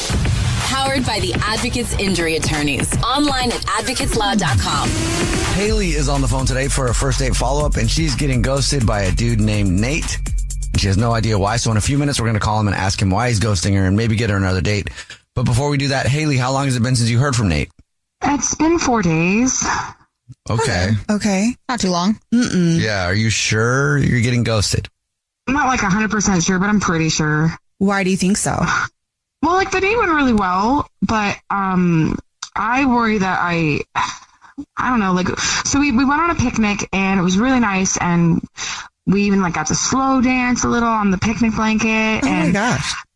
Yeah, it was really sweet. And I was like, I don't know, he was just really attentive, but I just worry, like, I can't dance. And I kept stepping on his feet. And so I'm like, maybe he just didn't like that I can't dance. I don't know. I've been like hyper fixating on it, but I'm just like, I really was bad. But I was like nervous and stuff, so I can dance a little better than I did. But yeah, it was pretty bad. Okay. Did he say anything about your dance skills? No, I mean, we both laughed it off, but like, you know, sometimes people pretend things are funny or okay and it's not. And I don't know. It's the only thing that I really feel like I did wrong. So tell us about the date though. Like, how were things with him? Did you guys get along? Oh, yeah, we had a lot in common. So, like, I brought the wine, he brought the food. We met up at the park and we had a picnic, and it was just really chill. And we got to talk a lot. So, like, we got to know each other a little bit.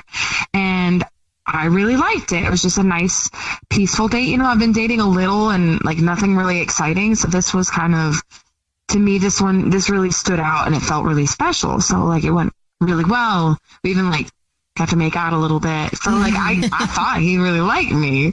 But I don't know. I'm really concerned because I would have hoped that like the next day or maybe even a couple days later. I mean, I know people have jobs, but I just haven't heard a thing. Was he supposed to reach out to you? Like, did you try to contact him at all? I haven't, but he said he would like text or call, and then I just haven't heard anything. Okay. I feel like after a date like that, I would also want to hear back like the next day or two because it ended so well. Like, why wouldn't he be messaging back? Well, like, he said he would reach back the next day, but I texted him when I got home and said, thanks for such a great date. And he didn't text back that night, and he didn't text or call the next day like he had said he would, or the day after that. So I'm like, I don't know. So what was your communication like leading up to the date? Is he just kind of one of those guys that takes a few days, or was he more attentive? Well, we have a mutual friend who set us up, so like we didn't really talk much before the date. Oh, okay. Yeah, we just like we texted a little bit to like organize who was bringing what, but that was really it. So do we know that he's not sick? Like, did you do some investigating with the mutual friend? Yeah, I did. Okay, so yeah, I asked her because she works with him, and she was like, "No, he's fine. He's at work." Oh. Yeah, so like, I wanted to give him the benefit of the doubt. Like, I've definitely been sick after a date and haven't, but yeah, no, he's fine from what I heard. Watch me pull up real quick. Yeah. Well, that is a little bit weird. Yeah, no, it is. All right, well, we'll see if we can figure it out for you then. We'll play a song, come back, and then call him and ask him why he's ghosting you and maybe get you another date, okay? Thanks, guys. All right, we'll play a song, come back, get your first date follow-up next. We're in the middle of the first date follow-up, and if you're just joining us, Haley is on the phone. She's getting ghosted by a guy named Nate. So in a second, we're going to call him, see if he'll tell us why he's ghosting her, and maybe get her another date. But first, Haley, why don't you catch everybody up on your situation? Yeah, so basically we went on this really nice picnic date at the park. It was, in my opinion, pretty romantic, and I thought it went really well. We had a lot of fun.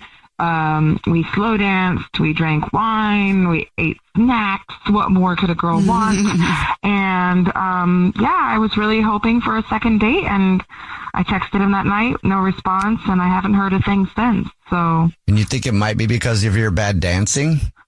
Yeah, I have no sense of rhythm. Okay. It's probably gotten worse than it has better. All right. Well, we'll see if that is it. Are you ready for us to call him? Yeah. Okay, here we go. Okay.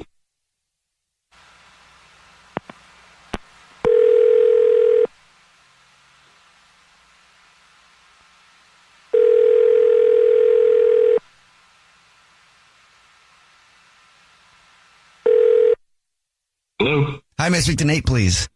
This is Maris. Who's calling? Yes, you can. Nate, my name is Jubal. I host a radio show. It's called The Jubal Show. Yeah, hi, Nate. Whole show's here. I'm Nina. Hi, and I'm Victoria. How are you? Doing all right. Did I win something or what? What's going on here? You might have. I'm not really sure. Hey, do you listen to the show ever?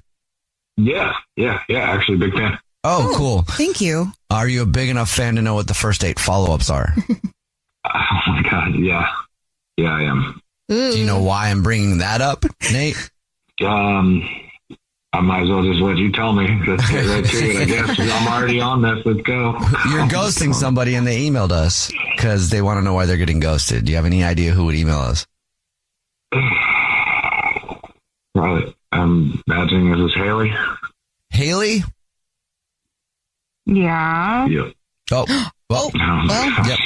If I guess you forget that they're there and she forgot. Yes, Haley is on the line, Nate. She wants to know why you're ghosting her. I'll just let you guys talk it out now. Oh my God. Hey, Haley. What's going on? Hi. Just chilling. So what happened? I know I can't dance, but like I didn't think I was that bad. No, actually, I don't consider myself that good of a dancer either, so don't worry about that. No, that's all good. Like I said, I did have a good time, but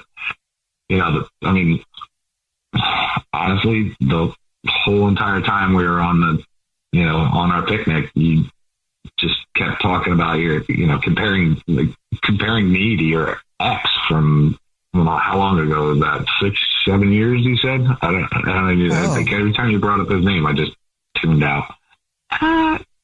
Okay, so it was 6 years ago, and I'm sorry. I just knew that you had mentioned that you've been through a recent breakup, and I was not comparing you to him. I was trying to relate your situation to what I went through. I wasn't like, I'm sorry if I brought it up too much, but I was just like really nervous and maybe like, I don't know, the wine was talking or something, but like I was just trying to relate to you.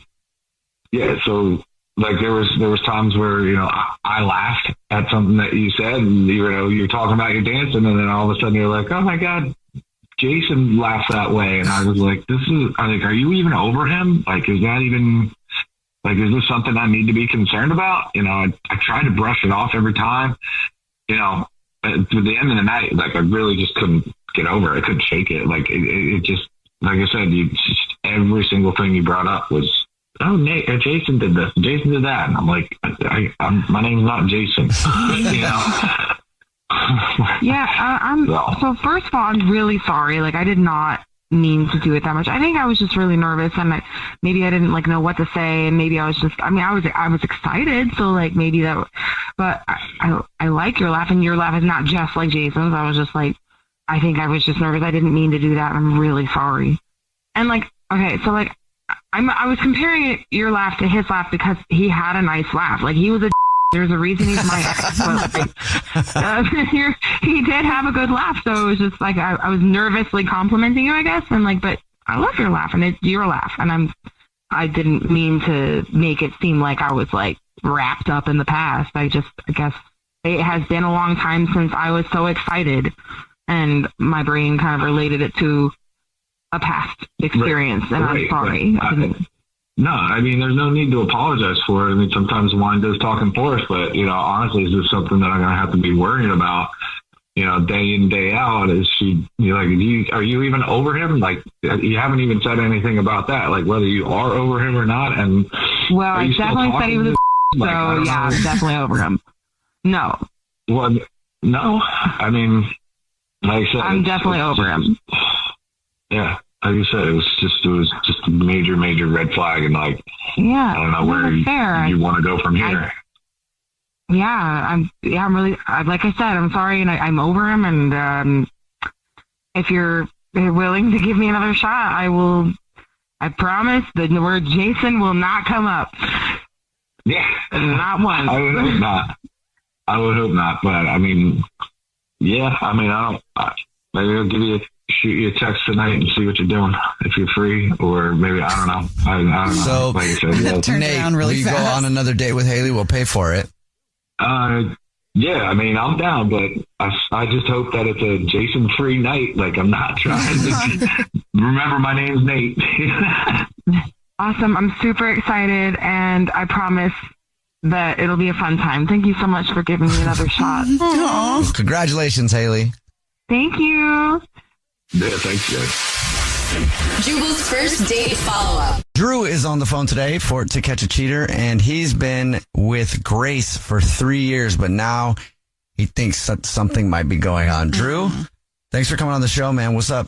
Man, I just got this feeling in my stomach, you know? I just know that she's cheating, and I think something happened. She went on a girls' trip about a week ago, and ever since then, it's like she's been distant with me. She's avoiding conversations with me. We haven't been intimate. It just doesn't feel right. Okay. Have you had bad feelings before and been correct? Maybe even outside of Grace? Yeah, not with her, but in previous relationships I have. Okay. Yeah. The minute I feel it's an indication that something's up. Do you know the people that she went on this trip with? And like, did they post? Were you watching? Of course, that's the first thing I ask, because I would. Yeah, she went with her girlfriends. She was gone for about 4 days and really wasn't responsive to my text. I only talked to her once a day. I mean, she had plenty of time to do whatever she did. She's just not this uncommunicative with me. And it just seems like she's guilty about something. I mean, I understand why you would be jumping to those conclusions. We just want to kind of flesh it out a little bit and make sure that, you know, there aren't other possible reasons. Like when you come back from a girls' trip, you need to recover. Yeah. You know, like hangover and stuff. It wasn't only the trip, though. Friends of ours got engaged recently, and I brought up the possibility of us getting engaged at some point. And the minute that I did, she immediately shot me down and just did not want to talk about it. people's reaction to how that line of questioning is very telling. Well, and to that point, did you ask her straight up? Were you like, did you mess around with somebody? Did you ask? Did I ask her straight up? No, I haven't. I haven't. Okay, cool. And you had a good idea for how you think that we could catch her if she is cheating?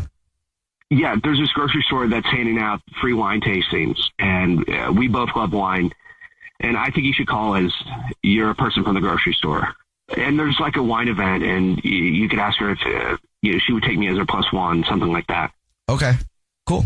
All right, well, we'll play a song, come back, and then call her from the grocery store and see if she takes you to the wine tasting event. That sounds fabulous. Or somebody else, okay, man? Awesome. Thank you. All right, play a song, come back, get your To Catch a Cheater next. It's time to catch a cheater. Only on The Jubal Show. If you're just joining us for To Catch a Cheater, Drew is on the phone, and he thinks that his girlfriend of 3 years named Grace might be cheating. So we're about to call her from the grocery store that she's a rewards card member at. And Drew told us that they like to go to wine tastings together. So we're going to offer her a VIP experience at our new wine tasting thingy that I'll say it better than that when I call that we have, and see if she adds him as her +1 or someone else. Real quick though, before we call her, Drew, why don't you catch everybody up on the situation? Why do you think she's cheating? Yeah, so she went on a girls trip about a week ago, and ever since then she's been super distant with me, and we haven't been intimate, and she completely shot me down when I pitched the idea of us getting proposed one day. And in my gut, I just know that something happened on her trip. Okay. All right, here we go, man. You ready? Yeah. Okay. I'm going to dial her phone right now.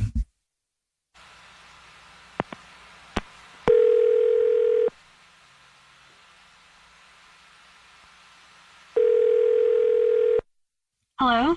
Hi, this is Jordan calling from I was looking for our rewards card member named Grace.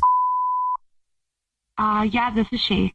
Grace, please, how are you? Please don't hang up. I'm calling you because congratulations, you're this month's big winner. What does that mean? Sorry, I'm confused. What does that mean? In case you didn't know, we've opened up a wine bar, but we're inviting a few of our very important customers like yourself to our soft launch and our soft opening with a special guest sommelier from Italy who will be there. Okay, but this is real. That's cool. Yes, it's a very special event. You buy a lot of wine with us, and so we noticed that. And so anyway, you're this month's big winner. It's an event where you can bring a +1. Okay. And we'll send you all the details in your email. Okay, awesome. Oh, that sounds nice. It's a very posh private event. Okay. All right. That's cool. It's going to be very romantic too. So I don't know if you have a romantic partner that you would like to take with you. So I get a +1 for this? Yes, you do. Yeah. Okay, cool. I know who I'd take for this. Oh, wonderful. You know what? If you know right now, I can go ahead because I will need to put their name down too on the list. Oh, sure. What's the name of the person that you would like to come with you? Yeah, Mackenzie. And a last name on that? Okay. But is that a romantic interest? No. No, I just want some girl time. She's one of my besties. Yeah, I think this is. Do you have a significant other at all? Yeah. But I would. I can make an exception, and I can invite you. You can invite them as well. Oh no! You know what? My gut, it would be preferable to go with Mackenzie. I have some things to figure out, so I think a girls' night would be great. Thank you. Sure, thank you very much. And it sounds like you do have some things to figure out, so I'll just get to the real reason that I'm calling. My name is actually Jubal from a radio show that is called The Jubal Show. Hi, Grace. My name's Nina, not to freak you out, but also on the show. Hi, and I'm Victoria, also on the show. Are you serious? What? Okay, what is this? What? Well, we do a segment on our show. It's called To Catch a Cheater, and Drew, your boyfriend of 3 years, is on the phone, has been listening because he thinks that you might be being unfaithful. Oh my God. Grace, what do you need to figure out? No, this is too weird. What is going on? I'm not doing this. What? Something has been off since your trip. Something has been off. You know it has. What? And honestly, since the night that I brought up us possibly getting married. okay, I'm started trying to wrap my head around the fact that we're on the radio and whatever this is happening. So hang on. Yeah, you brought up marriage, dude. You brought up marriage way too early.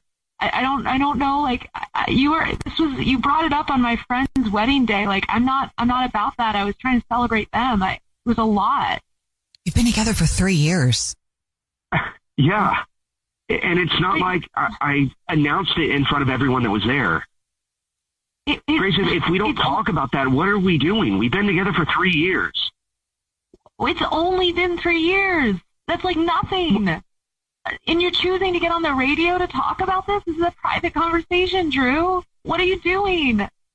What happened on the girls' trip? Okay, there was like, I did hook up with someone and I felt like absolute after, and the whole marriage thing, you scared me, and I didn't know what I don't know what I want, and it's too much right now. I'm sorry. It freaked me out, and I felt so after I did that, but I just feel like it's a lot right now, Drew. I mean, at least, Grace, you came clean. On the radio? Like, what? Why is this happening on the radio? Yeah, but you told the truth finally. That had to be eating you up. It sounds like you've been struggling with it. I'm not saying it's a good thing that you did that or giving an excuse. I'm saying it's obvious you've been struggling with it. But Drew, your boyfriend of 3 years, has also been struggling with thinking something has happened. I think we need a break. Okay. Okay. That's fine. I get it. Are we taking a break because you cheated? No, I just almost sometimes I feel like the quick response is like, let's take a break, you know, when you're going through something hard instead of facing it. So if you take the break, I don't know what the benefit is if you don't work through what the problem is here. Like, Grace is scared. You wanted more. Grace, do you really want a break, or are you just saying that because he does? Yeah, I'm just really confused. I thought we were like doing fine, but every time he brings up like marriage or future stuff, I feel really triggered or whatever. And so like, I don't know what that means. I just need to figure out. I don't know. If you need a break, like obviously we'll do that, but like I don't need a break. I just need like time. 3 years is nothing. I mean, honestly, Grace, I don't really know what to say right now. I'm sorry. I am sorry. I really, it was nothing to me. I felt horrible after it. I don't want to hurt you like that, ever. Is this the first time you've ever done anything like that, Grace? Yes. Oh my God, yes. But I've had feelings of feeling trapped before, where things are moving too quickly, but I've never done that before. I'm gonna go. Okay. But we'll let both of you guys go. And at least glad for both of you that the truth came out. Yeah. And I hope you can figure out what is best for both of you, okay? Thank you. Yeah. Thank you guys. Yep. Good luck. Good luck. Ryan is on the phone and he's getting ghosted by Morgan, so we're about to call her and see if she'll tell us why she's ghosting him and maybe get him a second date if he still wants one. But before we do that, Ryan, why don't you break down your situation for us real quick? I went out with this girl, Morgan, and took her to dinner. We had a really good time. I accidentally spit on her bread. I hope that has nothing to do with this. And I don't know, we got along really, really well, and I walked her back to her car, and we kissed, and then nothing. Crickets, just... Okay. Bread is not a euphemism. He legit spit on her bread. No, I was going to say that line. It wasn't code for anything. All right, Ryan, are you ready for us to call her? Man. Yeah. Let's get her on the line. I'm curious. I want to see what's going on. Okay, here we go.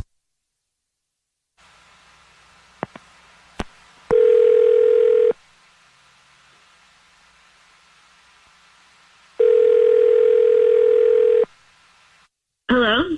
Hi, may I speak to Morgan, please? This is she. Hey, Morgan, how are you? This is a radio show. It's called The Jubal Show. Hi, Morgan. I'm Nina. Hi, I'm Victoria. And my name is Jubal. How are you? Well, hi, there's a lot of you. Yeah. Have you ever listened to the show before?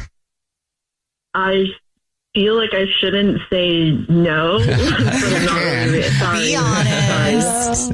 All right. Well, I listen to a lot of podcasts. Okay. and- Great. We have one of those too. Yeah. But Yeah. We'll check it out sometime. yeah. But we're calling you today because we actually got an email about you. Okay. So we do a segment on the show. It's called the First Date Follow-Up. That's where if you go out on a date with someone and then you ghost them, that person can email us to get you on the phone and ask why you're ghosting them. Is there anybody that you're ghosting that you think would email us? I think so. I mean, I'm shocked that it would be so important that they would call into a radio station, but I can think of a couple. It's flattering, Morgan. Thank you. Yeah. I'm talking about Ryan. Okay. Mhm. Do you mind telling us why you're ghosting Ryan? Yeah. Sure. Why not? Okay. So Ryan and I went on a date. It was good. It was a good date. We had a great time, and I decided I didn't want to see him again, and I don't feel bad about it. So that's like, I can tell you why if you want. Yeah, that's what we want to know. Okay, got it. Thank Sorry, you. So I got home. I looked in the mirror, and I realized I had a huge piece of lettuce in my teeth, like fully in the front of my teeth, and he said nothing, and that's a deal breaker for me. Okay, so why is that a deal breaker? I mean, I can see how it's kind of embarrassing and it's not awesome to see when you get home from a date, but why is that something that you're just calling it good on? I don't know. Can you imagine, like, we're talking for hours, we're flirting, I'm smiling at him, I'm telling him stories, we're gazing into each other's eyes across a candlelit table, and the whole time I have lettuce in my teeth, and he didn't tell me. Like to me, that's just, like, not the kind of person I hang out with. I want to hang out with someone who's going to tell me I have lettuce in my teeth. What if he didn't see it? Then he's blind. That's not possible. And if he really, really didn't, then he's not observant, and I still don't want to be with someone like that. But I find it really hard to believe he didn't see it. I know it sounds silly, but I get you, girl. I get like that in the studio sometimes when I notice I have food in my teeth and Jubal and Victoria didn't tell me. Hey, man, we didn't see it, though. There's a lot of times I don't see it. Okay, so maybe we really didn't see I feel it. like people don't say it to be nice. Hold on. Hey, Morgan, that's Ryan. He's actually on the phone listening and wants to talk to you, by the way. Hey, I'm sorry. This is about lettuce in your teeth? Yeah. Oh my God. Well, but hold on. You're telling me your life story. I want to be really clear. It's not a random slip up. That's a violation of my trust. It indicates who you are as a person. Okay, but you're like bearing your soul to me. I'm supposed to stop you and be like, hey, your mouth looks like a compost bin? Oh, gosh.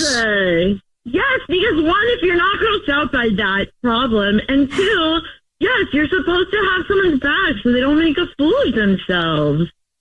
What else would you not tell me? I barely know this, nice? okay? I go, what else are you keeping from me? I don't want to move forward with this is like some sort of a test or something? Yeah, kind of. No. Yeah. Hold on. Are you saying you knew you had food in your teeth and you're waiting for me to say something? Yeah, it's a perfect test. The real ones will say something. They care enough to say something. They're not trying to be nice. I don't want someone to be nice to me. I want someone to be real with me. You put the food in your teeth on purpose? Yeah. Oh. This is... You know, it's fine. That took a turn. I don't care. That is, first of all, that is so manipulative. I don't really even know what to say. That's... You know what? You have issues. It's perfect. Look, let me just remind you, we're talking about this on a radio show, so I feel like my assessment of you was correct. I cannot believe this is happening. Second of all, I do this on every date, and it hasn't failed me.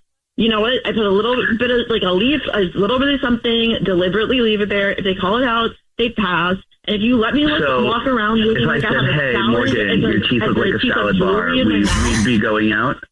Yeah, I feel like we'd be planning weekend getaways. It was a great day. Wow. I think you really seriously need therapy and a toothpick. I feel like it's a reflection of your character. So you can say that I'm insane, but knowing that you left me like that for hours, it feels like the whole thing was fake, and it's very embarrassing for me. Cool. Well, next time I'll carry dental floss and one of those little bibs they give you when you're getting your teeth cleaned. This is great. No, there's not going to be a next time because you didn't. It's not about carrying dental floss. It's about being honest to my face. Are you sure, Morgan? Do you want another day with Ryan? We'll pay for it. No, no. Honestly, no. I think I'm good because you're telling me you're running psychological experiments on the men you go to dinner with. I'm good. This is. But thanks. I'm glad we got to the bottom of this. It's a new kind of test. The thing is, I would never do that to you. I would have your back. So you can see it as a manipulation, but it's sort of like it's a rite of passage. It tells me what I need to know. I'm not a manipulative person in general. So you can tell yourself whatever you want. You're fake. You're fake with me. All right. Well, good luck, guys. Sorry, Ryan and Morgan. Thank you very much. Thank you. Yeah, thanks a lot, guys.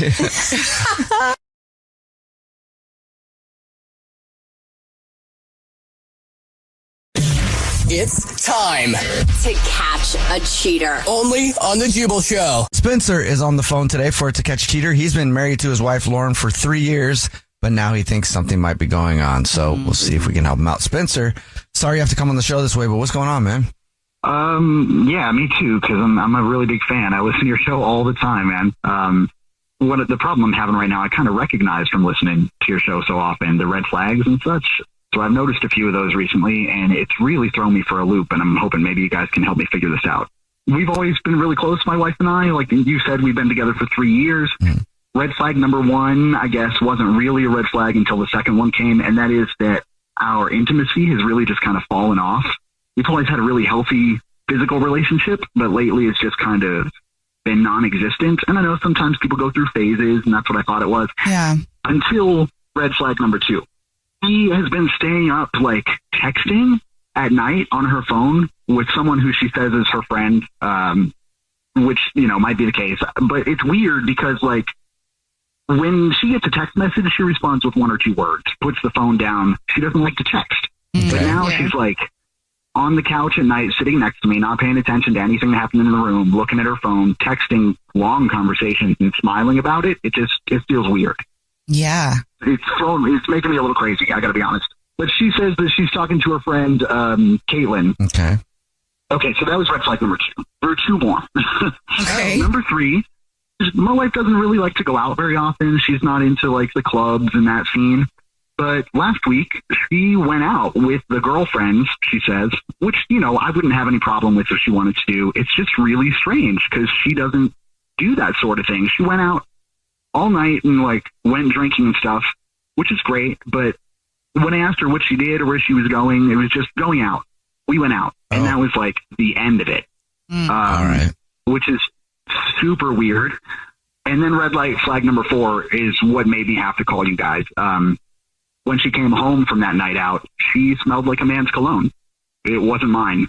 When I asked her about it, she said that one of her friends she was out with met a guy and he sat next to her at a bar. I'm not buying that. Yeah, no, usually you don't get smelling like their cologne usually for them sitting next to you. I mean, unless he's one of those super obnoxious sprayers, then there is a good chance you leave smelling like it. But I think the texting and giggling while sitting on the couch with you is kind of standing out the most to me because that would just. But isn't that also kind of negligent? If you're cheating, rude. That's so. I think some people just open. Yeah, I think some people just right next to me. I feel like some people just assume like, oh, they'll never guess if I do it right here.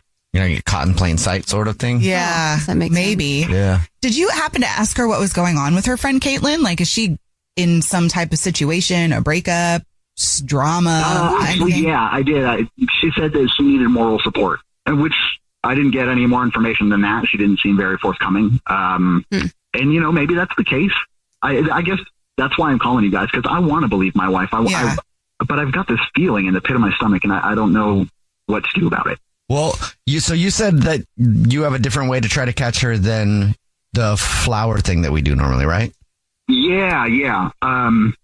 She knows that I have really had my eye on some gym equipment because, it's a new year and all that stuff. And I think it'd be a really great idea if maybe, because at her job she has like bonuses, and her next bonus is coming up very soon, and they usually give away these big Amazon gift packages, like a $500 gift card kind of thing. Okay. I was thinking maybe we could call her up and say, yay, she's getting a gift card. Who do you want to send it to? Or we could do a double gift card. She gets one, and then also this year we're giving it to where you can send it to somebody special. Oh yeah, that'd be great. Okay. You might keep it if it's just one. Yeah, I don't want her to just be like, no, I'll take it. Yeah. Okay, we'll do that then. We'll play a song, come back, call her, and then see if we can catch her cheating. And hopefully she's not, but we'll see if we can catch her if she is. Okay. All right. Play a song, come back, get your To Catch a Cheater next.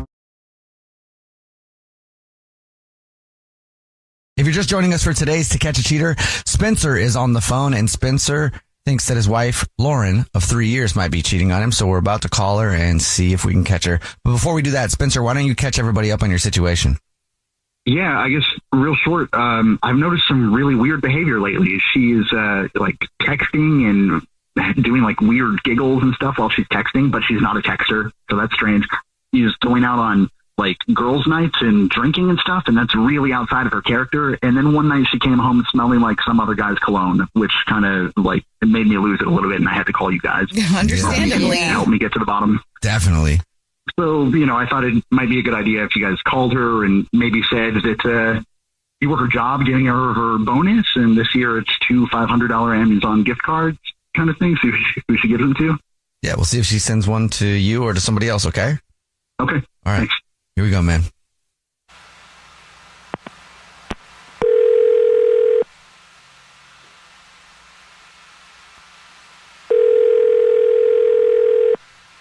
Hello?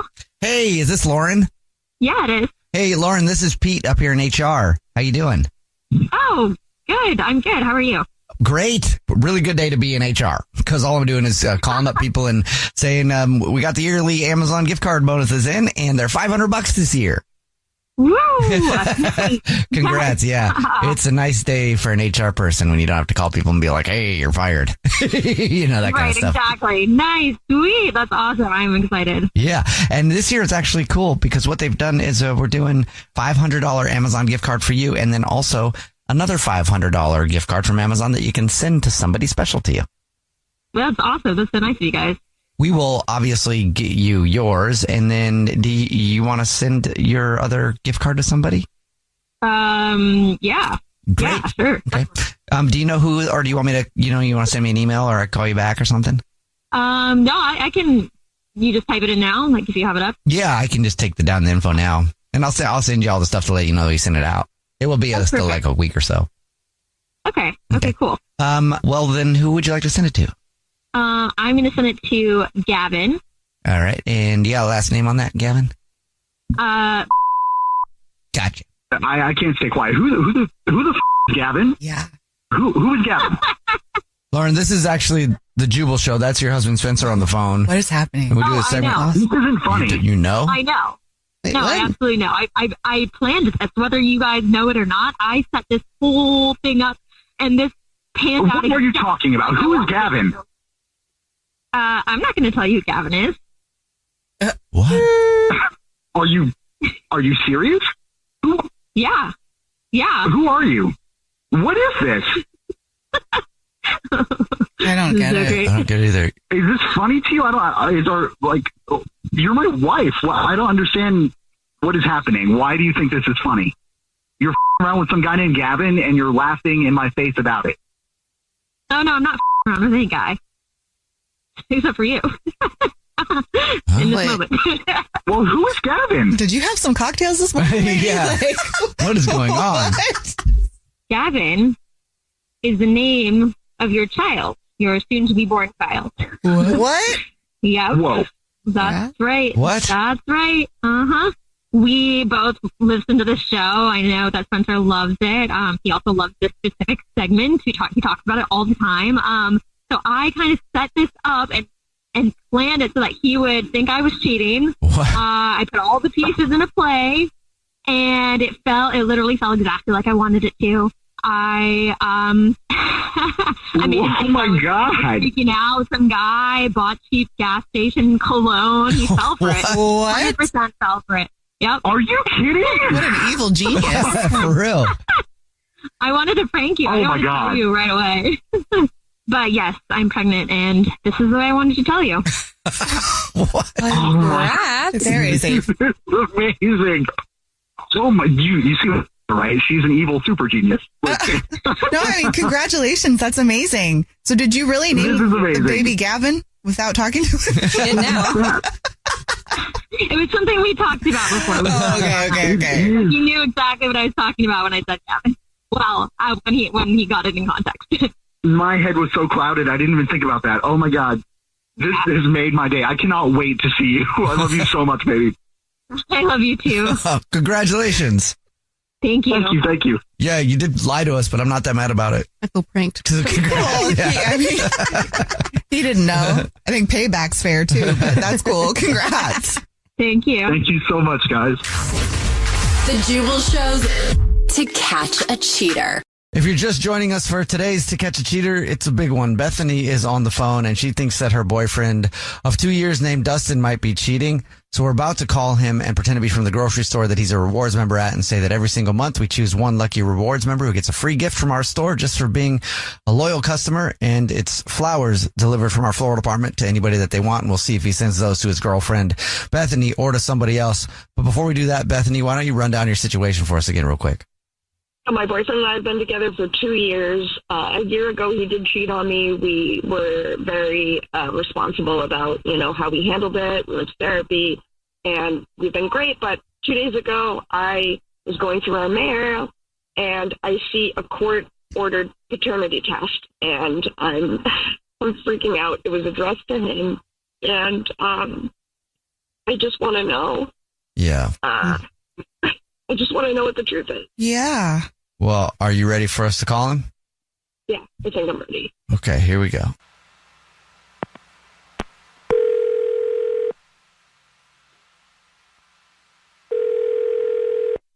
Hello. Hey, this is Corbett calling from I was looking for our rewards card member named Dustin.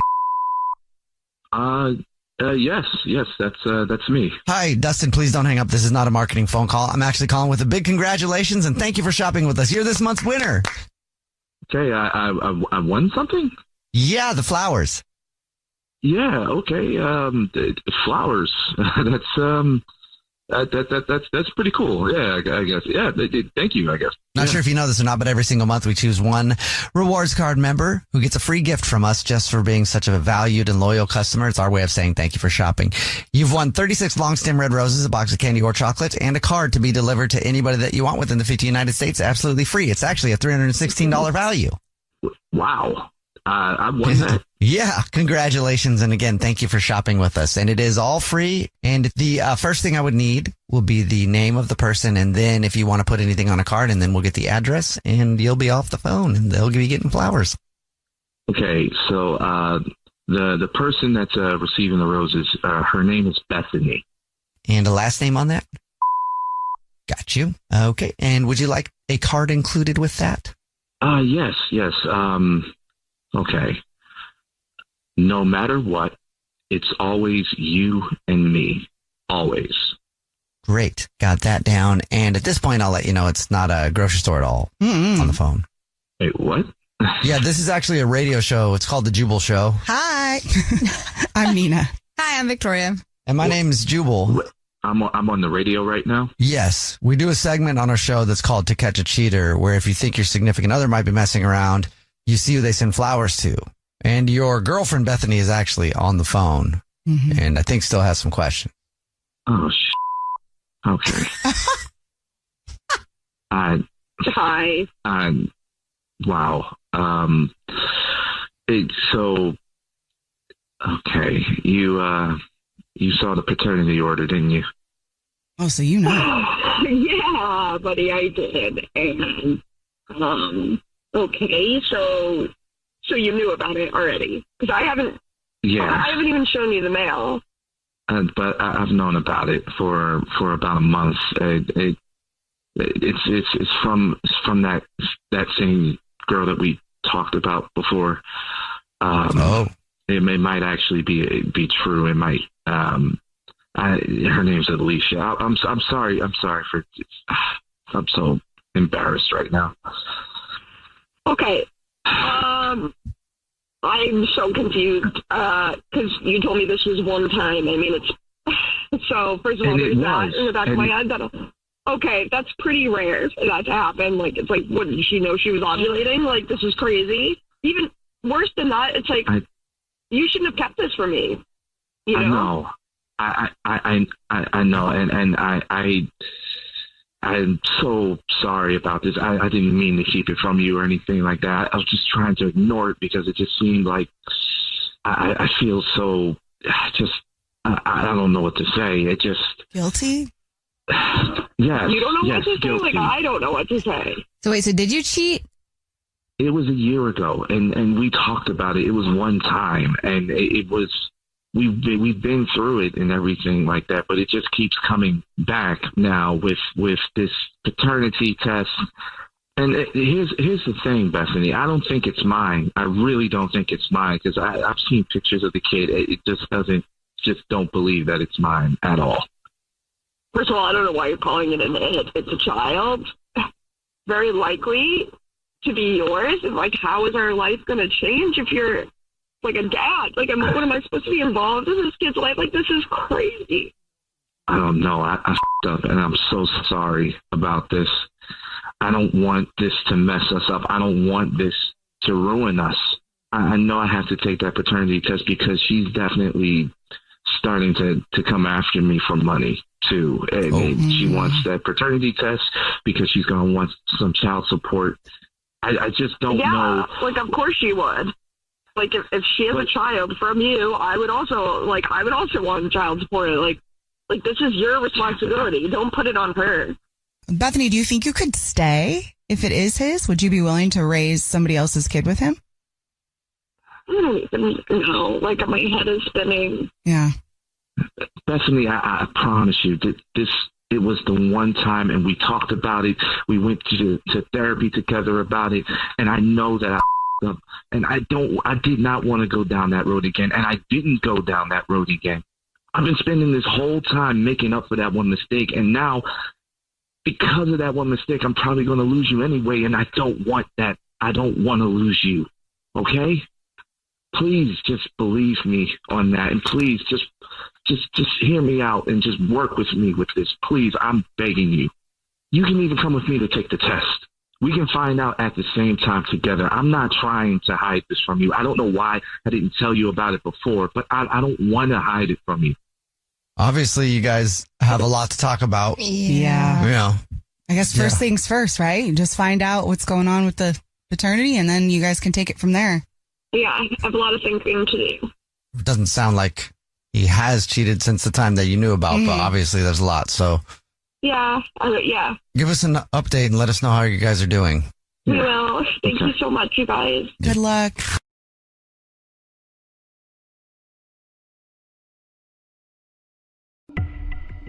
A group of high school students started a project to research a string of unsolved murders. There is no profile of this killer except for the ones the students created. What if this guy's still alive? Like, what if he comes after us? Once you start getting a few tips or a few leads or a few identifications, then the cold case isn't so cold anymore. This is Murder 101. Listen to Murder 101 on the iHeartRadio app, Apple Podcasts, or wherever you get your podcasts. It's Kate and Oliver Hudson, host of the new podcast, Sibling Revelry. That's right. We started this show because, you know what? No one talks about siblings and that dynamic. The siblings, they know each other better than anybody. Yes. You know. Listen to Sibling Revelry on the iHeartRadio app, Apple Podcasts, or wherever you listen to podcasts. Do you feel seen or heard when you watch the news? You mean like the news wasn't really for me? Exactly. Imagine that. The news is made for the comfort of white people. That is the audience they want to curate. The Native Land Pod, we talking about the real things that really matter with real folk. All day. Welcome home, y'all. Welcome home. Listen to Native Land Pod, dropping every Thursday on the iHeartRadio app, Apple Podcasts, or wherever you get your podcasts. Stop the car right now, wherever you are. Whoa. It's the Jubal Show. Hopefully everybody slammed on the brakes because there's something that you're using in your car the wrong way, and you could be in grave danger. Uh-oh. Also, if you actually believed me and stopped your car, you were probably in grave danger. Sorry about that. Experts have released new information about a thing in your car that you're probably not using correctly and that most people don't use correctly. And they say that you could be in trouble if you don't use this right. What? This is racking my brain, man. Like the trunk? What are you supposed to put in there? Yeah, I was today years old when I realized that this mother right here was called the glove compartment. Not the glove compartment, the glove compartment. It's an acronym. And what does it stand for, you ask? The General Lorry Utility Vault. What? And you're probably asking yourself, if you're dumb and American like me, what the is a lorry? It's just another British word for truck, which should make sense because no one puts gloves in there. The glove box in your car. Oh, for actual gloves? Well, Let's just put in them. They've released a list of what you should have in your glove box. Oh. But I didn't know that it wasn't glove for gloves. I thought it was a glove. Like you put a glove on all the fingers, you put a glove, and then you take it off and you put it in the glove box. That's what I thought so too. Because back in the day, they used to always have driving gloves. Mm-hmm. What? That's why I thought that as well. You take out your driving gloves from the glove box, and then you pull up somewhere, and then you take them off and you flip them a little bit, and then you put them in there, and then you put on your cap and bounce out of the car, you know? Yeah. Bounce out of the car. You do keep one of the gloves with you to slap somebody if they insult you. Yes, because there may need to be a duel at some point. Yes. But here, listen to this again. Yo, I was today years old when I realized that this mother right here was called the glove compartment. Not the glove compartment, the glove compartment. It's an acronym. And what does it stand for, you ask? The General Lorry Utility Vault. What? And you're probably asking yourself, if you're dumb and American like me, what the is a lorry? It's just another British word for truck, which should make sense because no one puts gloves in there. General truck utility. General Lorry. Yeah, but truck is what it means, so I put it in English. General truck utility vault. Well, experts have released a list of suggestions on what you should have in your General Lorry Utility Vault. It's much easier to say glove box. Okay. It really is. They say you should always have spare fuses in there. Wait. For what? Fuse. It said it's good to have backups in case a fuse blows while you're on the road. What's a fuse used for? Okay, you laugh, but somebody better tell me. Here we are. Yeah, exactly. So inside if you open up your hood, there's a little box in there, and it's got a bunch of fuses in it, and those control various things, like the lights on your dash, and the lights here, and the electronics from computer A to computer B, and all the other stuff. So you can have spares in there in your glove box, which I'm not very using smart. my glove box like it's 1985. I got a cell phone now. I can call a mechanic on the road. AAA, baby. Yeah. I have never seen that fuse box that you're talking about, and I've looked under my hood. I doubt that. They also say that you should keep a multi-tool, like a Swiss Army knife, that includes pliers, a screwdriver, and a small knife on it at all times in your glove box. That could be dangerous. Yeah. And get you in trouble. Depending on which cop pulls you over. Pen and paper. Yeah, that's legit. Always something that you should have in your glove box. An unreasonable amount of times lately, I've needed a pen and paper in the car. Really? Do you have a pen and paper in the car, producer Brad? No. I never do, and I always I need it sometimes, and I'm like, I thought I had one in here. And then I don't even know where. Like, it's just really frustrating. I should always keep a pen and paper in the car. Well, I agree always with keep that it, one. like, on the side, that little side spot that's like where you throw trash and stuff. I was gonna say it's my trash can. It's a trash can. Yeah, I usually keep pens there. Probably used for something else, but I call it a trash can too. What's a prepper gal keep in her glove box? I'm a snacker. Reusable cutlery in a cute little case, and for any friends I might have along for the ride. Napkins and a straw. Floss, Lactaid, shout wipes, Tylenol at the ready. Midol for that specialty time of the month. Paper and writing utensils. How big is her glove box? Huge glove box on this one. This pen's a little special because it's also a multi-tool. Flashlight, a window breaker, screwdriver, whistle, and can opener. Swiss Army knife, regular knife, flashlight, tape measure in case I'm shopping or running errands, and a Travel John urine bag in case you gotta go and you can't go. Holy crap, was that girl a Boy Scout? She's got everything. She like Marie Kondo'd her glove box to make it all Always fit in my in door. there. Always in my door, window spike, seatbelt, cutter, flashlight. To my right, personal alarm, change for a meter, car water bottle, purse water bottle. My beauty tip of the day, I always drive with fishing gloves, great grip, free tips, wrinkle-free hands. My passenger side seat has a quick grab bag. I conceal it with a stinky old sweatshirt. Not like anyone's looking to break into the box. Ta-da! In case you got an important meeting. Hand sanitizer because everybody's gross. Bug spray because I love a good picnic. Hand lotion, phone charger, pen, wet wipes, Kleenex and scissors, floss, and a purse holder in case I'm going to a restaurant. Someone needs to join me? No problem. What do you keep in your glove box? Not all that. I don't know. That is the most prepared person on the planet. Does it really fit in her glove box? Because back in the day, it used to be called a hoochie bag, but not that. But I just edited it. And you'd have it in your trunk. So how do you fit that in your glove box? What do you mean, like the clothes and stuff? Yeah. I have no idea. That's pretty amazing. I'm flabbergasted by the amount of things she puts in there, but also I will say, please do get a window breaker and a seatbelt cutter and put it in your glove box. I do That's have one a really of those. good idea. And then every once in a while, just for fun, use it on your car. Yeah, or someone else. Meanwhile, I was impressed by the floss and the wet wipes, but that's cool. When's the last time you guys looked in your glove box? I keep napkins. Only napkins in napkins? there. Napkins and my insurance. You. That's it. Victoria, what do you keep in your glove box? Same thing. Napkins. Napkin holder. I have a few granola bars in case I get hungry while I'm driving. There's a lot of traffic. I think that's it. I don't even have a water bottle. I need to put a water bottle in there. Oh, I need to put my insurance in there. Yeah, they say your proof of insurance or registration. We're going over a list of what experts say you should have in your glove box at all times. A tire pressure gauge, your vehicle's manual, and a flashlight. Well, I think that's in there. I think the manual is in there Okay, by but default. who's going to read the manual? I don't know, but it's there in case. I don't see anyone reading their manual. I'm sorry. Have you ever read a car manual that you've gotten when you've gotten a car? I've flipped through it. Yeah. You looked at the pictures. I just hire somebody that knows how to do that. Yeah, I've never looked at the manual either. You can make a face, but that's the one thing I didn't decide to be an expert in. No, I feel like the outcast. I read the manual. What? I've read the manual of every car I've had. Are you serious? That's how I know how to change things on my steering wheel and stuff. Oh, that's kind of cool. He also will read the manual on anything that gets delivered to his house. Oh, it's a new spoon. It came with a manual. I will read this. I don't think I've ever read a manual on anything. That explains a lot. Yeah, that does explain a lot. He's a DIY king, but Also getting flashbacks from being a kid being like, take a minute and read the instructions. You're like, you can't just open it and play with it right away. You got to figure it out. Read the instructions. Maybe that's why I don't read manuals. I get that. You don't have enough money. Okay. Right here. It says right here in this account we have $401,000. Jackpot. You missed it. Nope. That says you have a 401k account.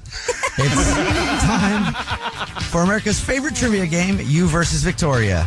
Your chance to take on our own Victoria Ramirez in a game of trivia to see who gets to walk around all day popping their collar being like, I'm the king of the trivia world, suckers. Yeah. And also tickets to see Nicki Minaj. And let's meet today's contestant for You versus Victoria, Kelly. What's up, Kelly? Good morning. Good morning. Aww, How are you? Hi, studio. Hi. Kelly. I like Kelly. I like you already, yeah. Are you ready to take on Victoria?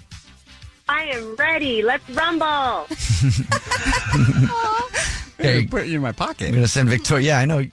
Kelly, you have a lot of energy this morning. I like that about you. Do you always have this much energy or in the morning? I'm pumped up, Jubal. I just stay this way all day. There you go. Stay pumped up. You ain't got to get pumped up. You know what I mean? All right, Victoria's leaving the studio. And Kelly, the game is played like this. You have 30 seconds to answer as many questions as possible. If you don't know one, just say pass, and Victoria has to beat you outright to win. And the door is closed. She's outside. Here we go. Kelly, your time starts now. What city served as the temporary capital of the United States? Austin, Texas. Who discovered the land we now call the United States of America? Christopher Columbus. What year did music artist Harry Styles first appear on X Factor? 2008. What part of the body do dogs sweat from? Their paws. On a highway, what does HOV stand for? Human over. Oh gosh, I don't even know. Pass. That was a good effort. It was a good try, though. We'll bring Victoria back into the studio. So, Kelly, other than being pumped up all the time, what would you like the world to know about you?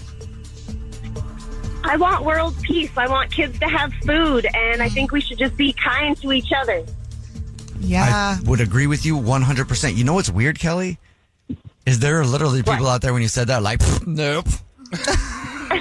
Why would anybody disagree with that? But they do. Some people. Me. They need a cookie and a hug. Yeah, they do. Yeah, they do need a cookie and a hug. And the next time I encounter one of those people, be like, bro, you just need here's a cookie. Come give me a hug. Yeah. Honestly, that would change somebody's life. Here's a cookie and a hug. Now go away. Get out of my face. Sweeten up, partner. All right, Victoria's back in studio with her headphones on. Victoria, here we go. 30 seconds to answer as many Good luck, questions Victoria. as possible. Thanks, Kelly. Ever. If you don't know one, just say pass. And you have to beat Kelly outright to win. I hope you lose, Vic. What? Well, Kelly's so cool. I don't really have Your much. time starts now. Oh, crap. What city served as the temporary capital of the United States? Austin. Who discovered the land we now call the United States of America? The people. What year did music artist Harry Styles first appear on X Factor? 2010. No. 16. I'll go 12. What part of the body do dogs sweat from? Her face? On a highway, what does HOV stand for?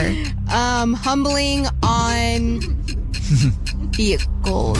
Okay. Ah, no, wait, I want another one. I was thinking. All right, time is up. Let's send it on over to the scoreboard and see how you guys did with our scoreboard producer, Brett. Kick ass, Kelly. You got one correct. Congratulations. Victoria got 0. Thank you. Kelly, you did it. Really? You beat Victoria. I can't believe it.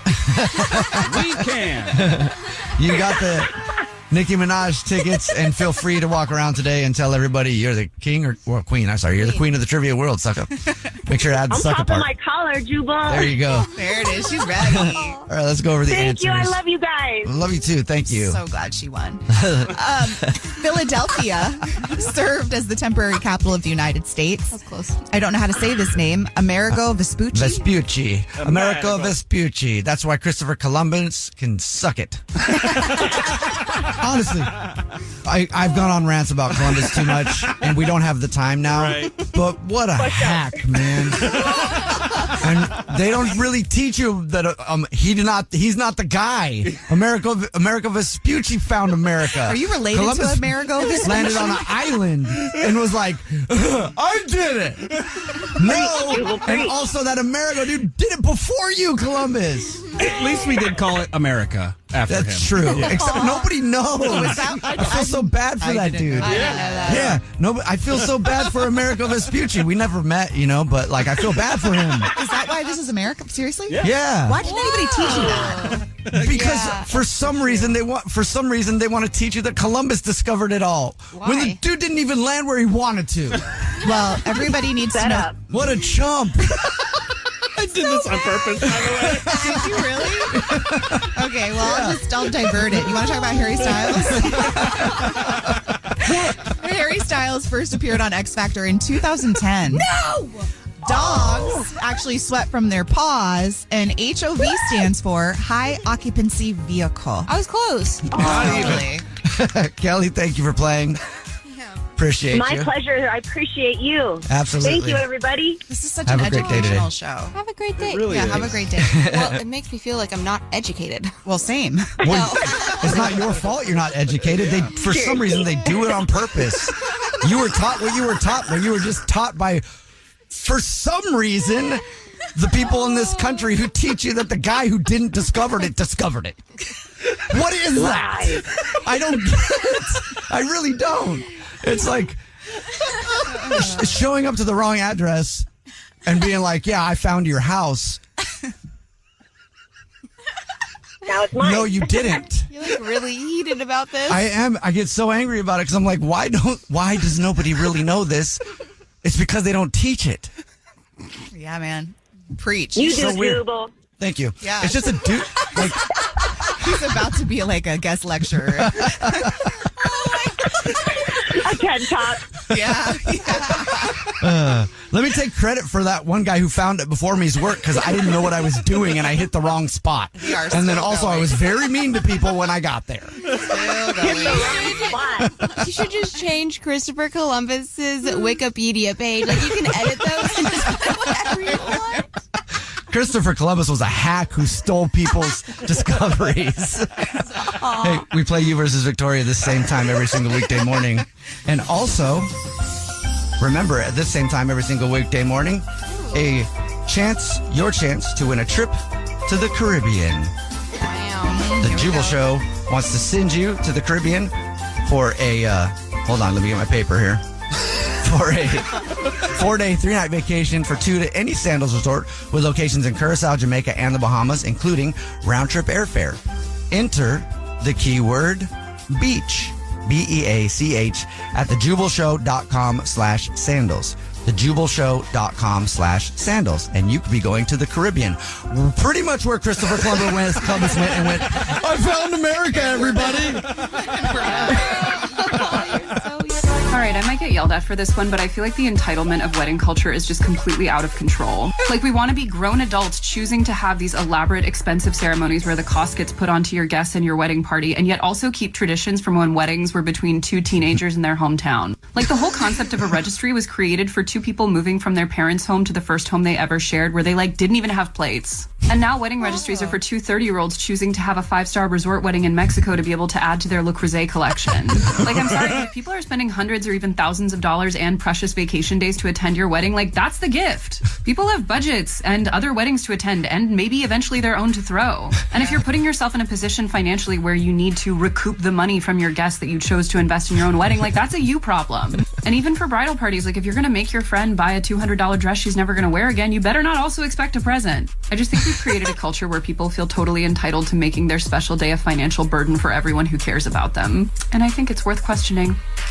She's not entirely wrong. She ended that video with, by the way, I'm getting married. Go to my Amazon wish list. But also, that's how you say Le Creuset? Huh? That was Le Creuset. I don't even know what that is.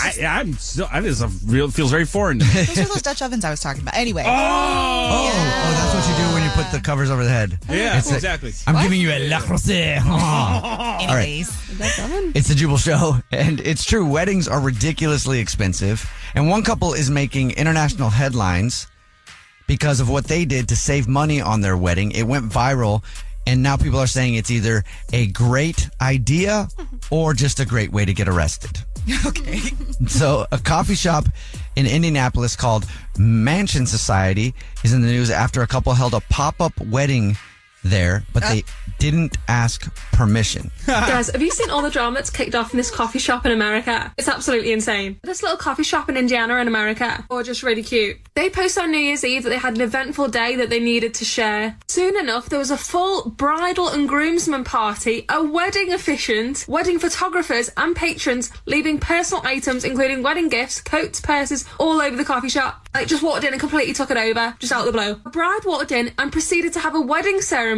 They just showed up to this coffee shop with 20 to 30 guests, didn't say anything, and then just started the wedding ceremony in the corner of the store. And the owners were not happy about that. Yeah. I don't blame them. Yeah.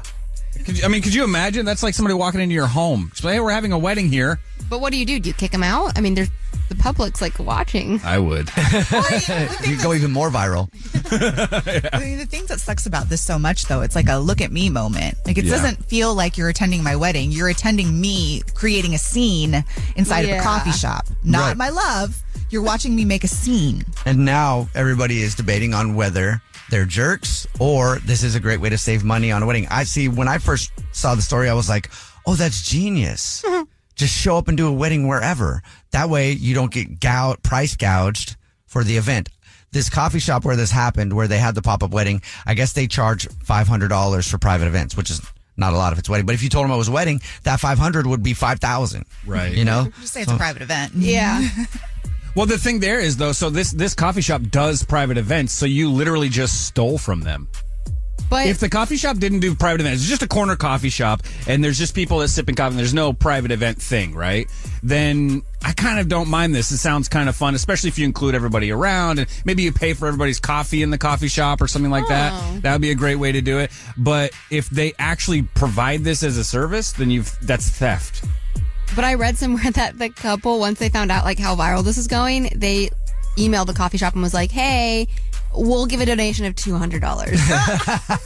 I mean, that is one way to save on wedding venue costs, but still. And they actually did post a video of the wedding happening, but they said they didn't do anything because they were just so shocked. And I feel like the wildest bit that apparently this all happened in the space of about 15 minutes. And they said that apparently some of the people there were even stopping people from walking into the coffee shop because the wedding was going on and people were getting in the way of the wedding photographer's pictures. I feel like surely the guests there must have thought that it had been rented. Because they say in their post that they were asking us to take coats, purses and watches as if like they were working for them. To be fair, the coffee shop were really good about it. They said we debated not sharing today's event. But if people want to have a full-on wedding with photographers, officiants and everything, maybe give them a little bit of warning and maybe pay them. Honestly, the audacity some people have is just insane. Text in 41061.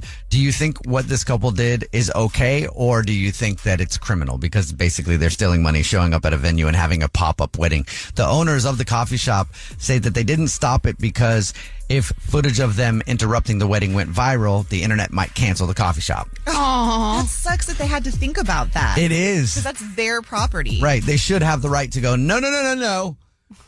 Should I wait for the moment of silence to object here? Or should I just go ahead, get to that part? I'll wait until that part. I object because you guys didn't pay to be here and you showed up to my coffee shop. I can't get customers in. This is a big no-no. Leave my facility, please. However, if you think about it, the coffee shop is coming up out of this story because we're talking about this mansion coffee shop in Indianapolis that nobody's heard of until now. So if you're in Indianapolis, I don't know, you're probably like, hey, let's go to that coffee shop where that wedding was because it must be a beautiful place if you're going to have a wedding there. That's true. Right. Coffee shop is winning. And if they were smart, which maybe they've done, they would post online and be like, hey, we're the best wedding venue in the world. Look, people are having pop-up weddings here. You can also come have a wedding here. No, it'll cost you $50,000 now. Come say I do to the triple grande, whatever. Oh man. The audacity. Gosh, I love that word because those people had some serious audacity. Well, this is just like I follow this thing on social called Main Character, and it's basically people just having all sorts of disregard for everybody else around them and being the main character in everybody else's life, not just their own. Yeah. And it's this behavior that I think is honestly, I hate it. You sound so annoyed. Right. I am so annoyed by this. Like, you have no respect for anybody. You think you getting your video, you getting your picture is the most important thing. Like, right. Forget about it. Yeah. You're probably going to get divorced anyway. Half people do. Okay. Damn. Well, that's why I was saying hearing what they did could save you money on your next wedding. Because most people do, right? So, and your next wedding, if you get divorced in your next wedding, I think the next wedding is usually pretty easy. Anybody that I've known that has gotten divorced and they have another wedding, it's always like, yeah, I mean, who knows? We're just going to go to the courtance. Well, it depends on who you marry because if it's that person's first wedding, no, excuse me, we're having a wedding. Says the girl who's dated divorced men. And wants that wedding. A group of high school students started a project to research a string of unsolved murders. There is no profile of this killer except for the ones the students created. What if this guy's still alive? Like, what if he comes after us? Once you start getting a few tips or a few leads or a few identifications, then the cold case isn't so cold anymore. This is Murder 101. Listen to Murder 101 on the iHeartRadio app, Apple Podcasts, or wherever you get your podcasts. Discover the heartwarming and hilarious world of sibling connections on Sibling Revelry with Kate Hudson and Oliver Hudson. Dive into family tales, explore the human mind, and laugh with guests like Joel and Benji Madden. It's more than a podcast, it's a celebration of the ties that bind us. And it's fun because we've decided to open it up to really like all kinds of different siblings. And it's going to be an awesome season. Listen to Sibling Revelry with Kate Hudson and Oliver Hudson on the iHeartRadio app, Apple Podcasts, or wherever you get your podcasts. Do you feel seen or heard when you watch the news? You mean like the news wasn't really for me? Exactly. Imagine that. The news is made for the comfort of white people. That is the audience they want to curate. The Native Land Pod, we talking about the real things that really matter with real folk. All day. Welcome home, y'all. Welcome home. Listen to Native Land Pod dropping every Thursday on the iHeartRadio app, Apple Podcasts, or wherever you get your podcasts. Olivia is on the phone today for To Catch a Cheater, and she thinks that her boyfriend of 3 years named Dominic might be messing around, so we'll see if we can find out if he is in just a second. But first, Olivia, what's going on? Why do you think that Dominic might be cheating? I think that Dominic might be cheating because I have a friend and she's always around, and me and Dominic have been together. So we've been together for 3 years, right? And it was just so nice to meet him. He's a decent guy, really chill. I actually met him at a show he was doing, and it was just like an intimate setting. It was just him and a guitar, and he was up there with such a beautiful voice. And it's like, I fell in love with him at first sight. And so I usually date men who are just the worst. You know what I mean? Yeah, I do. Yeah. And so at first when I thought he was a musician, I was like, oh no, am I, continuing this pattern? But then I realized like he's actually a pretty cool guy. But my friend Kimmy, she's a Leo, so she's always got to be the center of attention. Okay, hold on. I'm a Leo too, but okay, cool. You know how you got to get. You're right. My bad. You're right. But Kimmy is very, she just needs a lot of attention from men. You know what I mean? Like, yeah, double D's, and she wears a lot of skimpy tops, and she got a BBL, and she's wearing a lot of really tight mini skirts and stuff. And so it's just like everywhere we go, she needs a lot of attention from men. And we've been friends for so long. And every guy I have dated, Kimmy has slept with. Oh, like after you were done dating them, before them? Like in what order? It has varied. Most times it's after, but sometimes it has been kind of near the end, or she'll be like, well, I wanted to sleep with him first, and she'll try to do it before I get to, which is really weird. Yeah, it's kind of a pattern. So that's never bothered you before? It has bothered me, but it's just like we've been friends for so long, and like, I know she's going through a lot, and I think sometimes that just makes me give her a little more grace than I should. You know what I mean? Okay. So then she's been like this around your man lately. Yeah, so me and Dominic, our place is pretty open. Our friends come through all the time. And Kimmy, she comes over often. And she's always over. But I came home from work a few weeks ago, earlier than usual. And I wanted to go out to drinks with Kimmy. And so I called her. And when Kimmy picked up, she just kind of sounded out of breath. And then I heard a guy's voice in the background, and it was Dominic's voice. Oh, okay.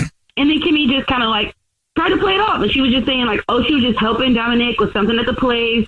But I know she was lying. Like, Kimmy does this certain thing with her voice when she starts lying, and it doesn't make sense. And she started doing that thing.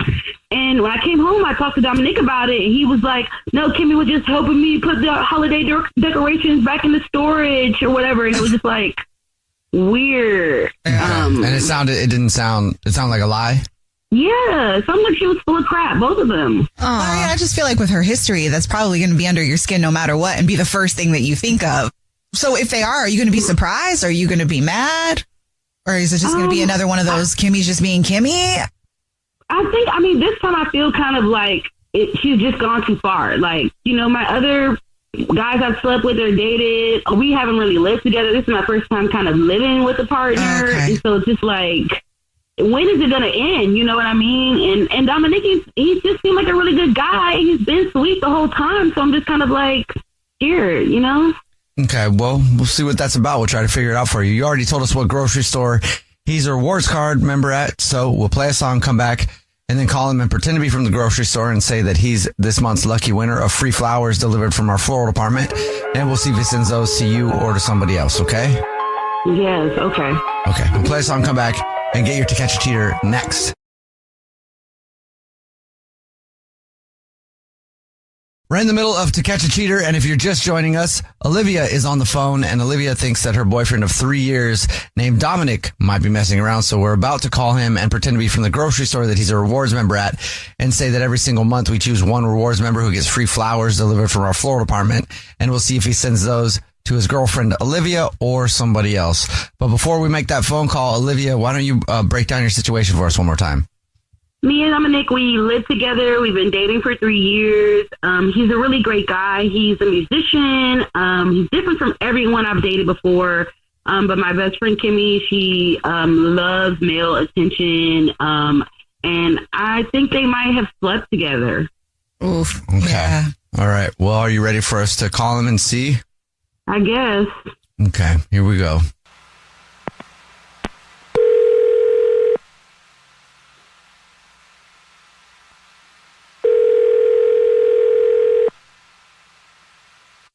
Hello? Hi, this is Corbel calling from I was looking for our rewards card member named Dominic.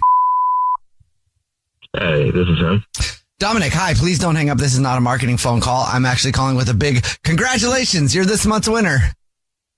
Oh, okay. Yeah, congratulations. And thank you very much for being such a loyal customer. Oh, what did I win? Oh, maybe you haven't seen the signs. Every single month, we choose one rewards card member who gets free flowers delivered from our floral department. So you've just won 36 long stem red roses, a box of candy or chocolate, and a card to be delivered to anybody that you'd like within the 50 United States of America. Wow. And here's how it works. I can take the information down over the phone in just a couple minutes. If you want to do that right now and you're prepared with who to send them to, I can do that. Okay. I guess I'll just do it right now. Okay, great. I will need a first name, the name of the person, first and last, and then whatever you'd like to say on a card if you want to say something on the card, and then I'll get the address after that. Okay. I'm going to send the flowers to Kimmy. And a last name on that? Okay, great. And would you like to put anything in the card to Kimmy? Yeah. Could you put I can't do this anymore. It's not right, and it's not who I am. And just put I'm sorry. Oh, okay. Yes, I can. And then I won't get the address from you because this is actually the Jubal Show. It's a radio show. And my name is Jubal. Yeah, hi, I'm Nina. Hi, and I'm Victoria. And we do a segment called To Catch a Cheater where if you think your significant other might be sleeping around, you see who they send flowers to, and your girlfriend of 3 years, Olivia, is actually on the phone. What? Dominic, what the? Why would you do this to me? Like, you know how Kimmy is, and you know what I said about her, and like we've been together, we live together. Look, I'm so sorry. I'm sorry. You don't sound sorry. You sound like you're dead in the eyes. Look, me and Kimmy, look, we messed around once, but we didn't have sex. Oh, like that's gonna make it better. It doesn't. It doesn't make it better. Okay, so Kimmy come over one day, and you know, I just finished up a little bit of work at home, and in the middle, I just started playing my guitar, and you know, Kimmy, she just made herself at home as usual, and she started making herself a drink. So she sat down and asked for a free concert, and you know, she started throwing the drinks back, and you know, she just started beefing me up, you know, saying how good I looked playing and how lucky you were, and I don't know, I guess I let that get to my head. So that makes it right? Like, just because no one ever has just thought you were just so hot, and all of a sudden everybody thinks you're hot, you just think that means you can do whatever you want, you can just be with somebody and then just try to mess around with their friends? No, of course not. I mean, I didn't start writing songs to meet women. I'm not that kind of person. It sounds like it. It really sounds like it at this point, Dominic. Like, what the? Dominic, are you sorry? Yeah. Like, are you going to try to make things right with Olivia? Like, this just feels like we're pointing so many fingers at Kimmy. And yeah, she did what she did, but you allowed that to go on for way too long. You're right. No, you're right. This is my fault. And, she did lay it on thick, but I mean, it was hard because, she was literally just hanging on me while I was playing my guitar. And that's not right. I know it was wrong. I know it was wrong, but Olivia, please, I'm really sorry. I am so sorry. I will do anything to make this up to you. Dominic, you are on very thin ice. You're going to be making up for this for a very long time. And the only reason I'm even thinking about forgiving you is the fact that I know Kimmy, and I know this is something she does. But you know what? I'm going to have to deal with Kimmy. I'm just going to have to deal with her. And you won't be seeing her. So delete her number. You're still going to give Dominic another shot? If it was anyone other than Kimmy, hell no. I would literally be like, no, Dominic, you're done. I would make posts on Facebook, Twitter, all that about him. But it's just Kimmy. It's I know that it's her. I know that she's the problem because otherwise Dominic has been a great guy. But now he's going to have to show me again that he's a great guy. He's just going to have to prove that he just can't be swayed by somebody telling him he looks hot. I tell him he looks hot every freaking day. Do better. And you're right, baby. I am so sorry. And look, I promise I'm going to do whatever it takes to show you that I'm not that kind of person. Well, you did try to break it off with her in the flowers. Well, maybe you can show me how sorry you are by buying me 36 roses that you were going to give Kimmy instead. And they better not come from a grocery store. I'll tell you that much. Of course, honey. And look, thank you for not leaving me. I promise you won't regret it. Yeah, we'll see when we get home. I said I wasn't leaving. Yet. Don't make me change my mind. All right. Well, Olivia, I mean, at least you got your answer. And I'm sorry. Dominic, I hope you're serious, man. Well, I am. Thank you guys again, honestly. Now I guess I just got to go talk to Kimmy. And Kimmy, if you're listening, just know it's up. When I see you, it's up. Yeah. I mean, I'd be scared. I love you. Yeah, okay. We'll see. I'll see you at the house. If you ever miss a phone prank that you wanted to hear or anything else on the show, please check out the podcast. You can find it at thejubalshow.com. It's time for Nina's What's Trending. Have you guys seen some of the images from Florida with Hurricane Debbie coming in hard? No. Streets are flooding. They're dealing with a lot of stuff right now. But since that's happened, Walmart has decided to come out and let everybody know in the country what it is that people in Florida are stocking up on the most. And I'm not trying to make fun of this time because hurricanes suck. It's terrifying to lose your home or even have the threat of that.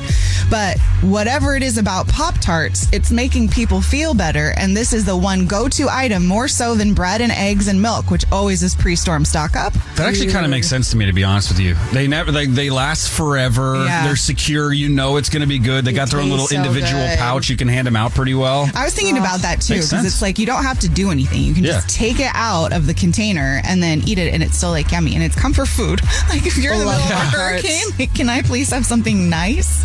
And I think if they get wet, they stay the same. I don't think they react to water at all. Wait, really? I don't. I mean, that icing on the top, that water just roll right off that. Dude, I don't know, but if you put them in the toaster, I know, next level. Side note, we lost Victoria. Okay. Also, we'll keep an eye on Florida and keep updates coming with Hurricane Debbie because that sucks. But there is, side note, a movie on Netflix right now all about Pop-Tarts. Really? Jerry Seinfeld is in it. It's called Unfrosted? Yeah. I saw it. I haven't seen it yet, but I saw the preview. I watched it. It was kind of dumb. Is it about Pop-Tarts? It's about the creation of Pop-Tarts. That's kind of cool. It was kind of hard to take seriously because they made it really funny, but it is kind of interesting, and it's been nominated for Emmys. So if you're interested in the story of Pop-Tarts. For Emmys? It's interesting. Yeah. Sometimes it's about the people in the things, not the things themselves. I mean, there was a lot of people in this movie, Really? and I just still am not sure how much of it was true, but allegedly it is. So That's pretty cool, anyway, though. yeah, the story of the Pop-Tart. Moving forward, Justin Timberlake has pleaded not guilty in this ongoing saga of his DUI. So he was on a Zoom on Friday and where he appeared in court, and then also his lawyer is saying that there is no way that this is going to go through and they're going to end up dropping all charges because one of the superior officers didn't sign the initial charging papers. Bro, how do you forget that part? I would say 9 times out of 10 when people get out of a DUI, it's over something like that. It's that they waited and they didn't do the blood alcohol thing right, or that this paperwork didn't get signed or whatever. And I think it's annoying because drunk driving is really dangerous. Mm-hmm. And when we let people off on this, they don't learn the lesson. Well, Timberlake still insists that he was not intoxicated when he was arrested. And so we'll see how this ends up playing out. But as of right now, they're pretty confident that it will be dismissed, although he's got to be in court again. So he's on tour right now in another country. But the judge was like, can you please make sure that Justin is available to physically be in court? The judge is just trying to throw some weight on that day. And so his license has been suspended, but it's only suspended in New York State. So he can drive outside. Right. New York, so. Wait, if your license is suspended, never mind.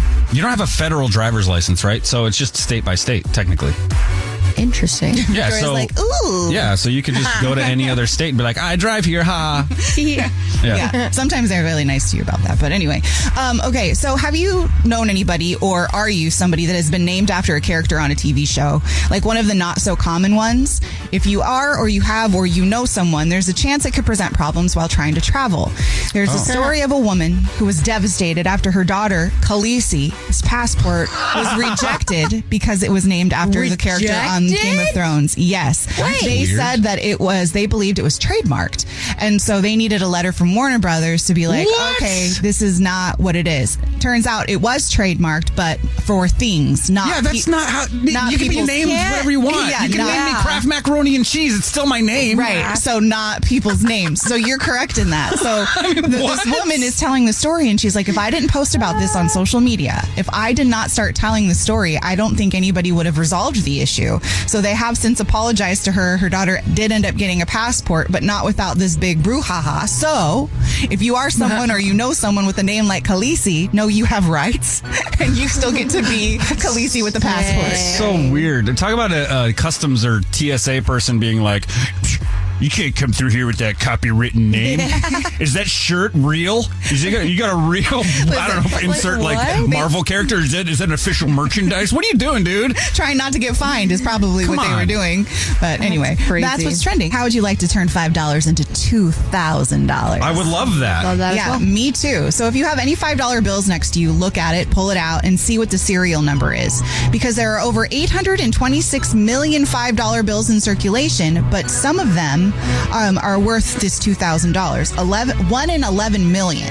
Holy is worth Why is it worth more than $5? I don't understand currency. I'm going to tell you. So currency collectors, if you will, are the ones that are saying these are worth more because of their serial numbers. So if you have a serial number like G8888888A or B555555C, anything with a G or a B, all the same number, with a number, a series of numbers all being the same, then you should take it to get appraised because these currency collectors find these more valuable, and your $5 could be $2,000. Just because it's so rare to have a serial number that's like 1 in 11 million $5 bills have that. But does that mean that it's going to be more valuable in a few more years? Like, do I kind of keep it with me to maybe turn it into $4,000, $10,000? Wait. I think the key to that is get it appraised, keep it, and go from there. Huh. Okay. Because then you have an appraisal of it, and then that's good. You like a market time. I'm cashing in today because I got stuff I got to buy today. I got bills to pay today. Here's the thing: like, who's got $5 bills laying around? You do you. I had one in one of my jeans I found the other day. I probably had the serial number and you threw it away. Didn't you? I didn't throw it away. Why'd you throw it away? It's money. I used it to buy water, and like that was it. Because $5 for water now. So anyway. So now the gas station has a $2,000 $5 bill. I'm just saying, if you got $5, take a quick peek because you could be rich-ish. ATM later. Adjacent. Okay. Have you gotten in your vitamin C today? Never. We know how important vitamin C is, but now it's getting even more expensive. Why? Wait, does that mean like the emergency? I love those things. You know, we're just talking about citrus specifically, but vitamin C does come from citrus. So what's happening is the Department of Agriculture said that the price have increased 30% from last year because of a disease known as, I'm going to pronounce it wrong, I'm sorry, but I'm going to try. Huanglongbing is what it's called, is destroying crops in Florida, Texas, and California. which that makes sense. Was just costing growers all that. I mean, we know that makes sense. Then I hate it when things go up for no reason. But like if you're like, hey, there's the supply has been hit, then that makes sense. Then there's a reason. Your C is sick. Somebody needs to get in there and fix it. What are you saying? Wow. It's just sad to me when you think about trees. Like if you're a human and you're sick, you can go ahead and take some Theraflu and knock yourself out. But when the trees are sick, they got no Theraflu. What are you going to do? Give them some water. They need vitamin C. We take vitamin C when we're sick. What do the trees take? I don't know. I know. Ozempic? Now you can think about why it. Ozempic? Brad, really? Oh my gosh, could you imagine? Inject the tree and then the oranges from the tree will have like Ozempic like Please don't give Monsanto any ideas. The new weight loss orange. That would be no more injections. Just consume your orange, get your vitamin C and your Ozempic all at once. I'm sorry I even thought of May that. May cause death. I'm sorry. I mean, that's how it goes. Your vitamins are important and it is important to eat healthy, but maybe not that. So that's why the prices are higher. Now, this is a song that I never imagined in my entire life would get a remix. Uh-oh. But it has, and it's the Alphabet song. It's still kind of to the melody of Twinkle Twinkle, but now there's a t-shirt that has changed the melody and Why? It is going viral, and some people are actually following along with this because some children were getting confused with the LMNOP part and the X, Y, and Z part. Yeah, I used to say LMNOP. Wait, what? Seriously? What do you mean? Because you don't realize it's all, those are each an individual letter. Why are you LMNOP? Right, but you think that's... You're an adult, Victoria. We're talking about children who aren't quite... understanding of the entire concept of letters. Well, okay? It is kind of, I get that it's fair. kind of confusing, but I like saying LMNOP. Yeah, I do too. I used to love that part. I'm defending young Brad right now. But if we all that's take cute. on this version, you're never going to say LMNOP again. So, A, B, C, D, E, F, G, H, I, J, K, L, M, N, O, P, Q, R, S, T, U, V, W, X, Y, Z. Now I never will forget how to say the alphabet. I didn't like that. I need that. the element of. I don't like the element. No. PQRSTU. No, I can't do it. Can you imagine if you learn it that way and then hear it our way, and then it would be like they would hate the LMNOP? It's just like math. They've changed. By the way, I'm producer Brad. I am a dad. I have to deal with new math. What do you mean new math? They've changed the way math is done since I was a kid. It's a whole different system of mathing. And I'm like, she's like, and this and this and this. And I'm like, I don't know the answers. Is there a teacher's book anywhere? Just get that TI calculator. Is that what it was? The TI? Yeah, TI-89. Yeah. Oh, yeah. Sneak that TI, program all the answers in. You get the computer program, the calculator, and then take it in and be like, ha-ha. I never knew how to do that. Everybody else knew how to do that, and I couldn't figure it out. And my dad wasn't going to do it, so. Right. LMNOP it is. LMNOP is how I said it. And that's what's trending. First date follow-up. Powered by the Advocates Injury Attorneys. Online at advocateslaw.com. Bailey is on the phone today for our first date follow-up, and she's getting ghosted by a guy named Shane. So in a few minutes, we're going to call Shane and see if he'll tell us why he's ghosting her and maybe get her another date. But first, Bailey, how long has it been since you heard from Shane? Probably, I don't know, maybe like a few days, maybe a week or so. Yeah, about a week. Okay. And have you tried to get a hold of him in that time? I've tried texting him a few times. I've tried calling. We said we would meet at the dog park and nothing. Wait, can I ask why the dog park? Yeah, we started running into each other there like a few times a week. And it would just kind of like be fun. We'd get into deep conversations, obviously while our dogs were playing, because he also has a dog. But yeah, and then he eventually asked me if I wanted to get dinner, like just him and without the dogs, because we were always hanging out with the dogs. And yeah, I was excited. I was happy about it. I was hoping that he would eventually ask, and he did. So we went to this local Mexican spot in his neighborhood. It's really nice. There's really cute patio seating with the bistro lights and all of that. And it was a lot of fun. The dinner lasted 3 hours. Oh, wow. Yeah, it was really long. We just talked and talked and talked. We didn't even drink that much because we were just genuinely interested in talking and enjoying each other's company. It went really well. It's one of those dates where you're on where the server keeps coming up like, yeah, guys ready? Or we haven't even looked at it yet. Yeah, no, I don't think the server liked us too much. Okay. Oh, I love those moments, though, when you can connect with somebody that you can talk to them for 3 hours. Yeah, it was fun, and it was just the two of us. But yeah, so that was our dinner day. And then, you know, at the end of the night, we kissed, and like he seemed really into it, and then he said he had to go. But we said we would do it again, and that we would see. So after that, he said that we would do it again, and we would meet up again at the dog park the next day, because both of us just go every day, like out of routine. Mm-hmm. But the next day I went to the dog park, and he wasn't there. So I texted him just to make sure he was okay. No answer. I texted again. I called, and that was it. That's like even worse than being ghosted, because like now you're also worried about this person's well-being. We sure he's single? I mean, he said he was. So. Is there anything that happened on the date that maybe could be something, or maybe could be a reason that you're getting ghosted? I mean, like, so I have like the kind of teeth where food always gets stuck in your teeth. Like, I don't know why that's a thing for me. Yeah. But I checked earlier in the night, and like it was fine. And then like I got home and I checked again, and I had like a giant piece of cilantro. So, oh my God, it's like, I don't know. Maybe he felt it and I just want to die. But I don't know. That's it. That's the only thing you can think of is something in your teeth? I mean, that's literally the only thing I can think of. I'm like that. I don't even know if that's a reason to ghost someone after 3 hours of talking, you know? All right, well, we'll play a song and then come back and call him and see if he'll tell us why he's ghosting you and maybe get you another date, okay?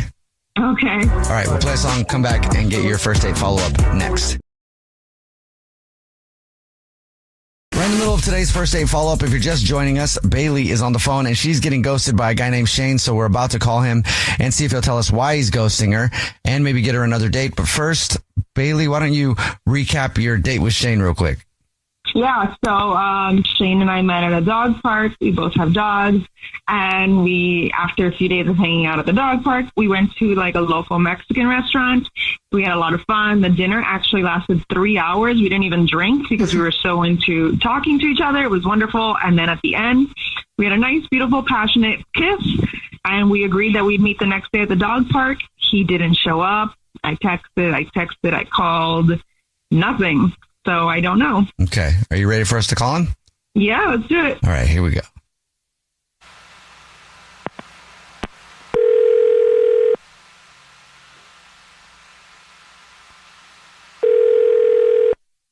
Hello. Hi, may I speak to Shane, please? This is Shane. Shane, how are you? My name is Jubal, and I'm calling from a radio show called The Jubal Show. Hi, Shane. I'm Nina, also on the show. Hi, and I'm Victoria. Cool. How are you? I'm doing well. How are you folks? Great. Thank you for asking. He sounds so scared. Yeah. It's okay. Don't be scared. Have you ever heard of the show before? Oh, I mean, of course. Okay. That's why I'm sort of like, why are you calling me? If you've never heard the first date follow-up, it's a segment we do on the show where if somebody's getting ghosted, they can email us, and then we call that person to see why they're ghosting them. And we got an email about you, Shane. Mm-hmm. It's from Bailey. Right. It's We talked to Bailey about your date. She said it was really great, and she has no idea why she's being ghosted. So we're calling you to ask if you would tell us. Well, you could say, first off, it has nothing to do with her. She's amazing. And honestly, I can't stop thinking about her. So there's nothing wrong with Bailey. The thing is that I'm actually in a relationship. Been in this relationship for 3 years. And actually, it's pretty serious. I gotta have an engagement ring. Oh. And to be clear, it's really messing with me right now. So why did you go out with Bailey in the first place, Shane? I definitely should not have. But she was so cool. We were having so much fun at the dog park. She's funny. She was just very natural chemistry. And I guess I convinced myself that if I went on a date and, outside of the context of the dog park, maybe she wouldn't be as awesome and cool. This was very stupid because it turns out that she was even cooler. I mean, we didn't even drink. We just talked for like 3 hours. Yeah, that's what she said. So yeah, I mean, honestly, it's really messed up, and I shouldn't have done it. Also, I'm just reevaluating my entire situation. Like, am I engaged to the right person? Should I be in this relationship if I feel this way about this other person, or is it just like because it's so new? Shane, that's all good questions, and I bet somebody who would like to figure out some answers with you to that would be Bailey. She's actually on the phone listening and wants to talk to you. Hi. Hey, Bailey. I'm really sorry. Yeah, I'm really confused on how or why you let it get this far. Yeah. After the kiss, I was just like, what am I thinking? I'm confused, and I just don't know why you let it get this far. And I just think that you probably should have told me you had a girlfriend when we were at the dog park and not after we went to dinner for 3 hours. And I just don't know what you were thinking and how you could do this to two people. What was the plan, Shane? Like just ghosting Bailey and then it would just go away? I was hoping that we would just get the vibe like, oh, we should just be friends. And then that would be easier to just, from then on detach and just be dog park friends. And that is not what happened at all, obviously. And it was very stupid and irresponsible of me. And I hate myself. Not that it's anybody's, problem except for my own. And I have to figure it out. But I just want to be clear, like, Bailey, I fell for you. I fell for you hard. And I still can't stop thinking about you. And that is my problem and that is my fault. But I just want you to know that you didn't do anything wrong. And in fact, you're great. Well, it's my problem too, because now I'm stuck in this, and it's your girlfriend's problem too. She just doesn't know it yet. But I mean, obviously I have strong feelings for you too. I'm just really upset, and I don't know why you did this or what you want to do about all of this now that everybody's involved. Well, what do you want to do about this now, Bailey, that you have this information? I guess I just want him to man up and make a decision. Like, he's living with someone that for 3 years that he's about to propose to, and he bought a ring, but he's telling me otherwise. So I think he just needs to leave his girlfriend because I think we're soulmates, and I think I'm the one, and that's what he kind of said over a 3-hour dinner. So I think he needs to do that. Shane? She might be right. I have to figure this out. I mean, Bailey, you might be. That's why I'm so messed up. Like, it would be a lot easier if I didn't feel that way. Obviously, I have to figure things out. I mean, like, this person's really special to me, obviously, about an engagement ring. And again, I just got to make sure I'm not just doing something because I'm feeling something all of a sudden, something new. So you both think that each other's soulmates? Well, I'm just kind of annoyed at him right now. I mean, we talked about it on the date, or, like everything down to our birthdays line up. Like we're compatible. I think we are like soulmates. And I don't know what to do. I mean, Bailey, what should I do? Well, when you can call her, like when we get off the phone now, you can just call her and tell her that it's over, and you can come live with me. Whoa. Well, after one I date? guess I can ask the question now. Shane, would you like to go on another date with Bailey? We'll pay for it. Yeah. I'm gonna have to figure this out. But yes, that's I think what I want. But I just want to be clear. So, Bailey, you're saying if I call her and I end things right now, I can live with you? Yeah, if you call her and break it up, you can move in tonight if you want. And you can bring that ring that you got for her because we're soulmates. So just bring the ring too. We'll have to figure out if it's the right size, but yeah. What? Yeah, are you saying yes to that, Shane? You know what? I just talking about it right now, I'm feeling like so much weight off my shoulders. I think it's the right thing to do. I think we're soulmates is what I got to do.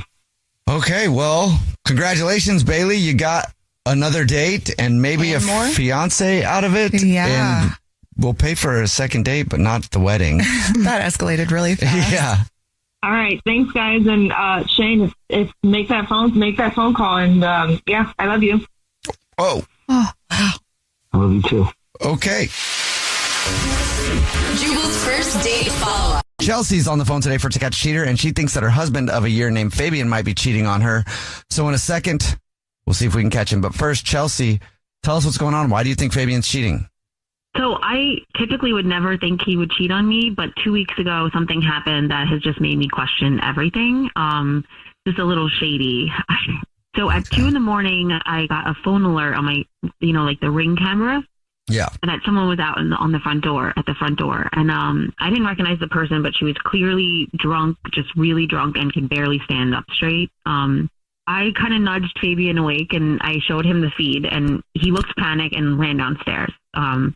He started talking to her and she was crying and yelling at him to let her in. It seemed like that's what it seemed like. And after a couple minutes, he walked back upstairs and went to bed. I asked him who it was. He just said it was some drunk woman that was at the wrong house, and he reassured me that it was no big deal. So I trusted that. We've never really had trust issues before, so I was like, okay, I guess that's weird, but okay.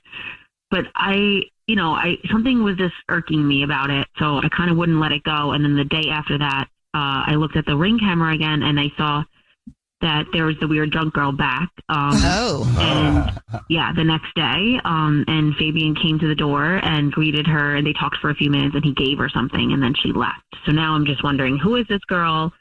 How could I figure out, is he cheating? I mean, he has to know who she is, I would assume. That it feels like he knows her just from those interactions. The second time, was she drunk also, or she just showed up? I couldn't really tell if she was drunk, but she looked a little pissed off and irate and just not, I don't know if she was drunk or just mad. Could you tell at all what it was that he gave her? I couldn't tell at all. It was really small and I couldn't make out in the footage what it was. And then she left after that.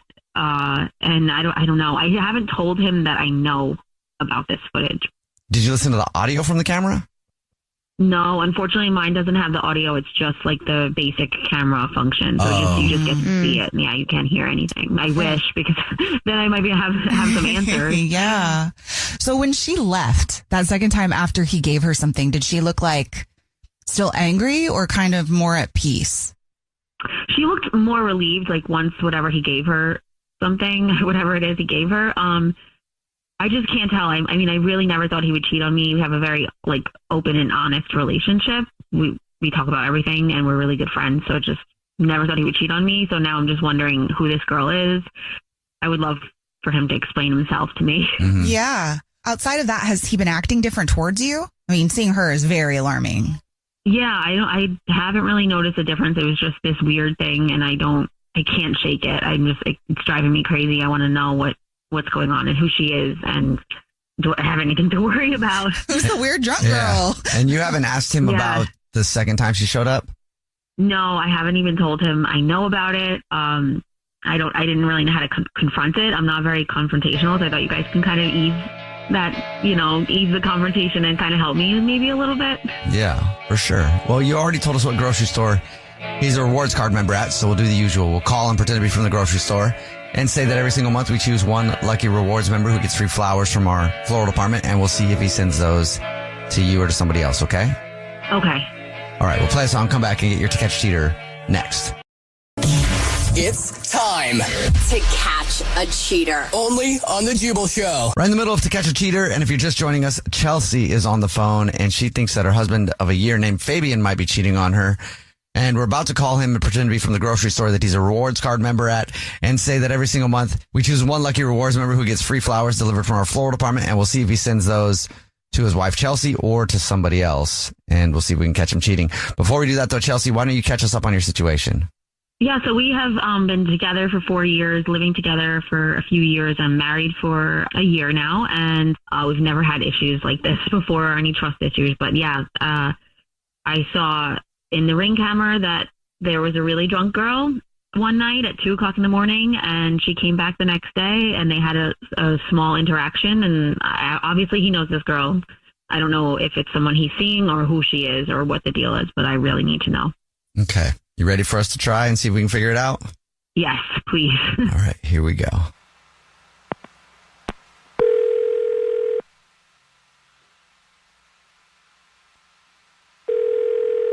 Hello. Hi, this is Corbel calling from. I was looking for our rewards card member named Baby. Speaking. speaking. Hi, Fabian. Please don't hang up. This is not a marketing phone call. I'm actually calling with a big thank you very much for being such a loyal customer. Congratulations. You're this month's winner. Thank you. You know so who you much. want to send them to? Send what to? Oh, the flowers. Every single month. Maybe you didn't know this. Every single month we choose one Lucky Rewards card member who gets free flowers delivered from our new and improved floral apartment. You've actually won 36 long stem red roses, a box of candy or chocolates, and a card to be delivered to anybody that you want within the 50 United States. Absolutely free. Wow. I never win anything. Thank you. Yeah, I know who I want to send it to. Oh, great. That was going to be my next question. So I can do that over the phone in just a couple of minutes. If you want to do that right now, I'm prepared to do that, or I can call you back. Yeah, now it's fine. Great. First thing I'll need from you is just the name, first and last, of the person you'd like to send them to. And then if you want to put anything on a card, and after that, we'll get the address and be good to go. The name is Melanie. And anything you want to put on a card to Melanie? Yeah. Can you please write, I'm sorry about the other night. I'll make it up to you. Promise. Who the hell is Melanie? Chelsea? Yes, I would like to know who Melanie is. I can't even believe my ears right now. Yeah, Fabian, this is actually the Jubal show, and that's your wife. We do a segment called To Catch a Cheater, where if you think somebody's cheating on you, you see who they send flowers to. So, wait, Chelsea. Okay, first off, I'm aware of the show To Catch a Cheater before, so I know how things work, and I swear I am not cheating. I promise you, I am not cheating. Well, I saw the footage from the other day. I mean, that drunk woman that you said I had nothing to worry about, you said she was just at the wrong house. Yeah, she came back. I saw the footage, and you gave her something. What did you give her? Who is this person? Okay, I promise I can explain. So, Melanie is my friend Matt's girlfriend. Remember, I talked about her before. She's a total absolute mess. They're always fighting, and half the time they're breaking things. Is Melanie the girl at the door? It's a disaster. Yeah, that is the girl at the door. Why does she come to you? Yeah, and why at 2 a.m. did she show up at our doorstep? Okay, well, so that night, they were fighting at the bar, and I got there around 10-ish, and they were already full explosion. Just she was drunk and was getting even drunker. And so Matt gave me her keys so she wouldn't drive home because he didn't want her to get in an accident. And I guess she just Ubered to our place late at night and was banging on the door when she was asking for her keys. And I didn't want her to drink and drive, so I said no, that you had to come back the next day. Well, why did you lie to me in the first place when she was there at 2 a.m.? Why did you say it was just some girl who had the wrong address? Why would you say that? That doesn't make any sense.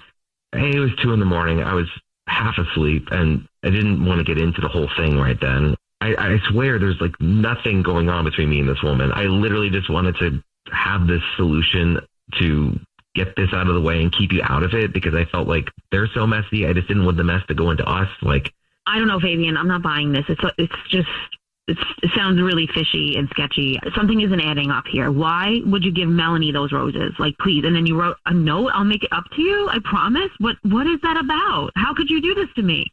That was actually part of my revenge because Matt made me get tangled in this whole situation. So I did feel bad that I had to turn Melanie away without giving her keys. This is actual bullshit. Seriously, I know when you're lying. I can tell when you're lying, how your voice sounds.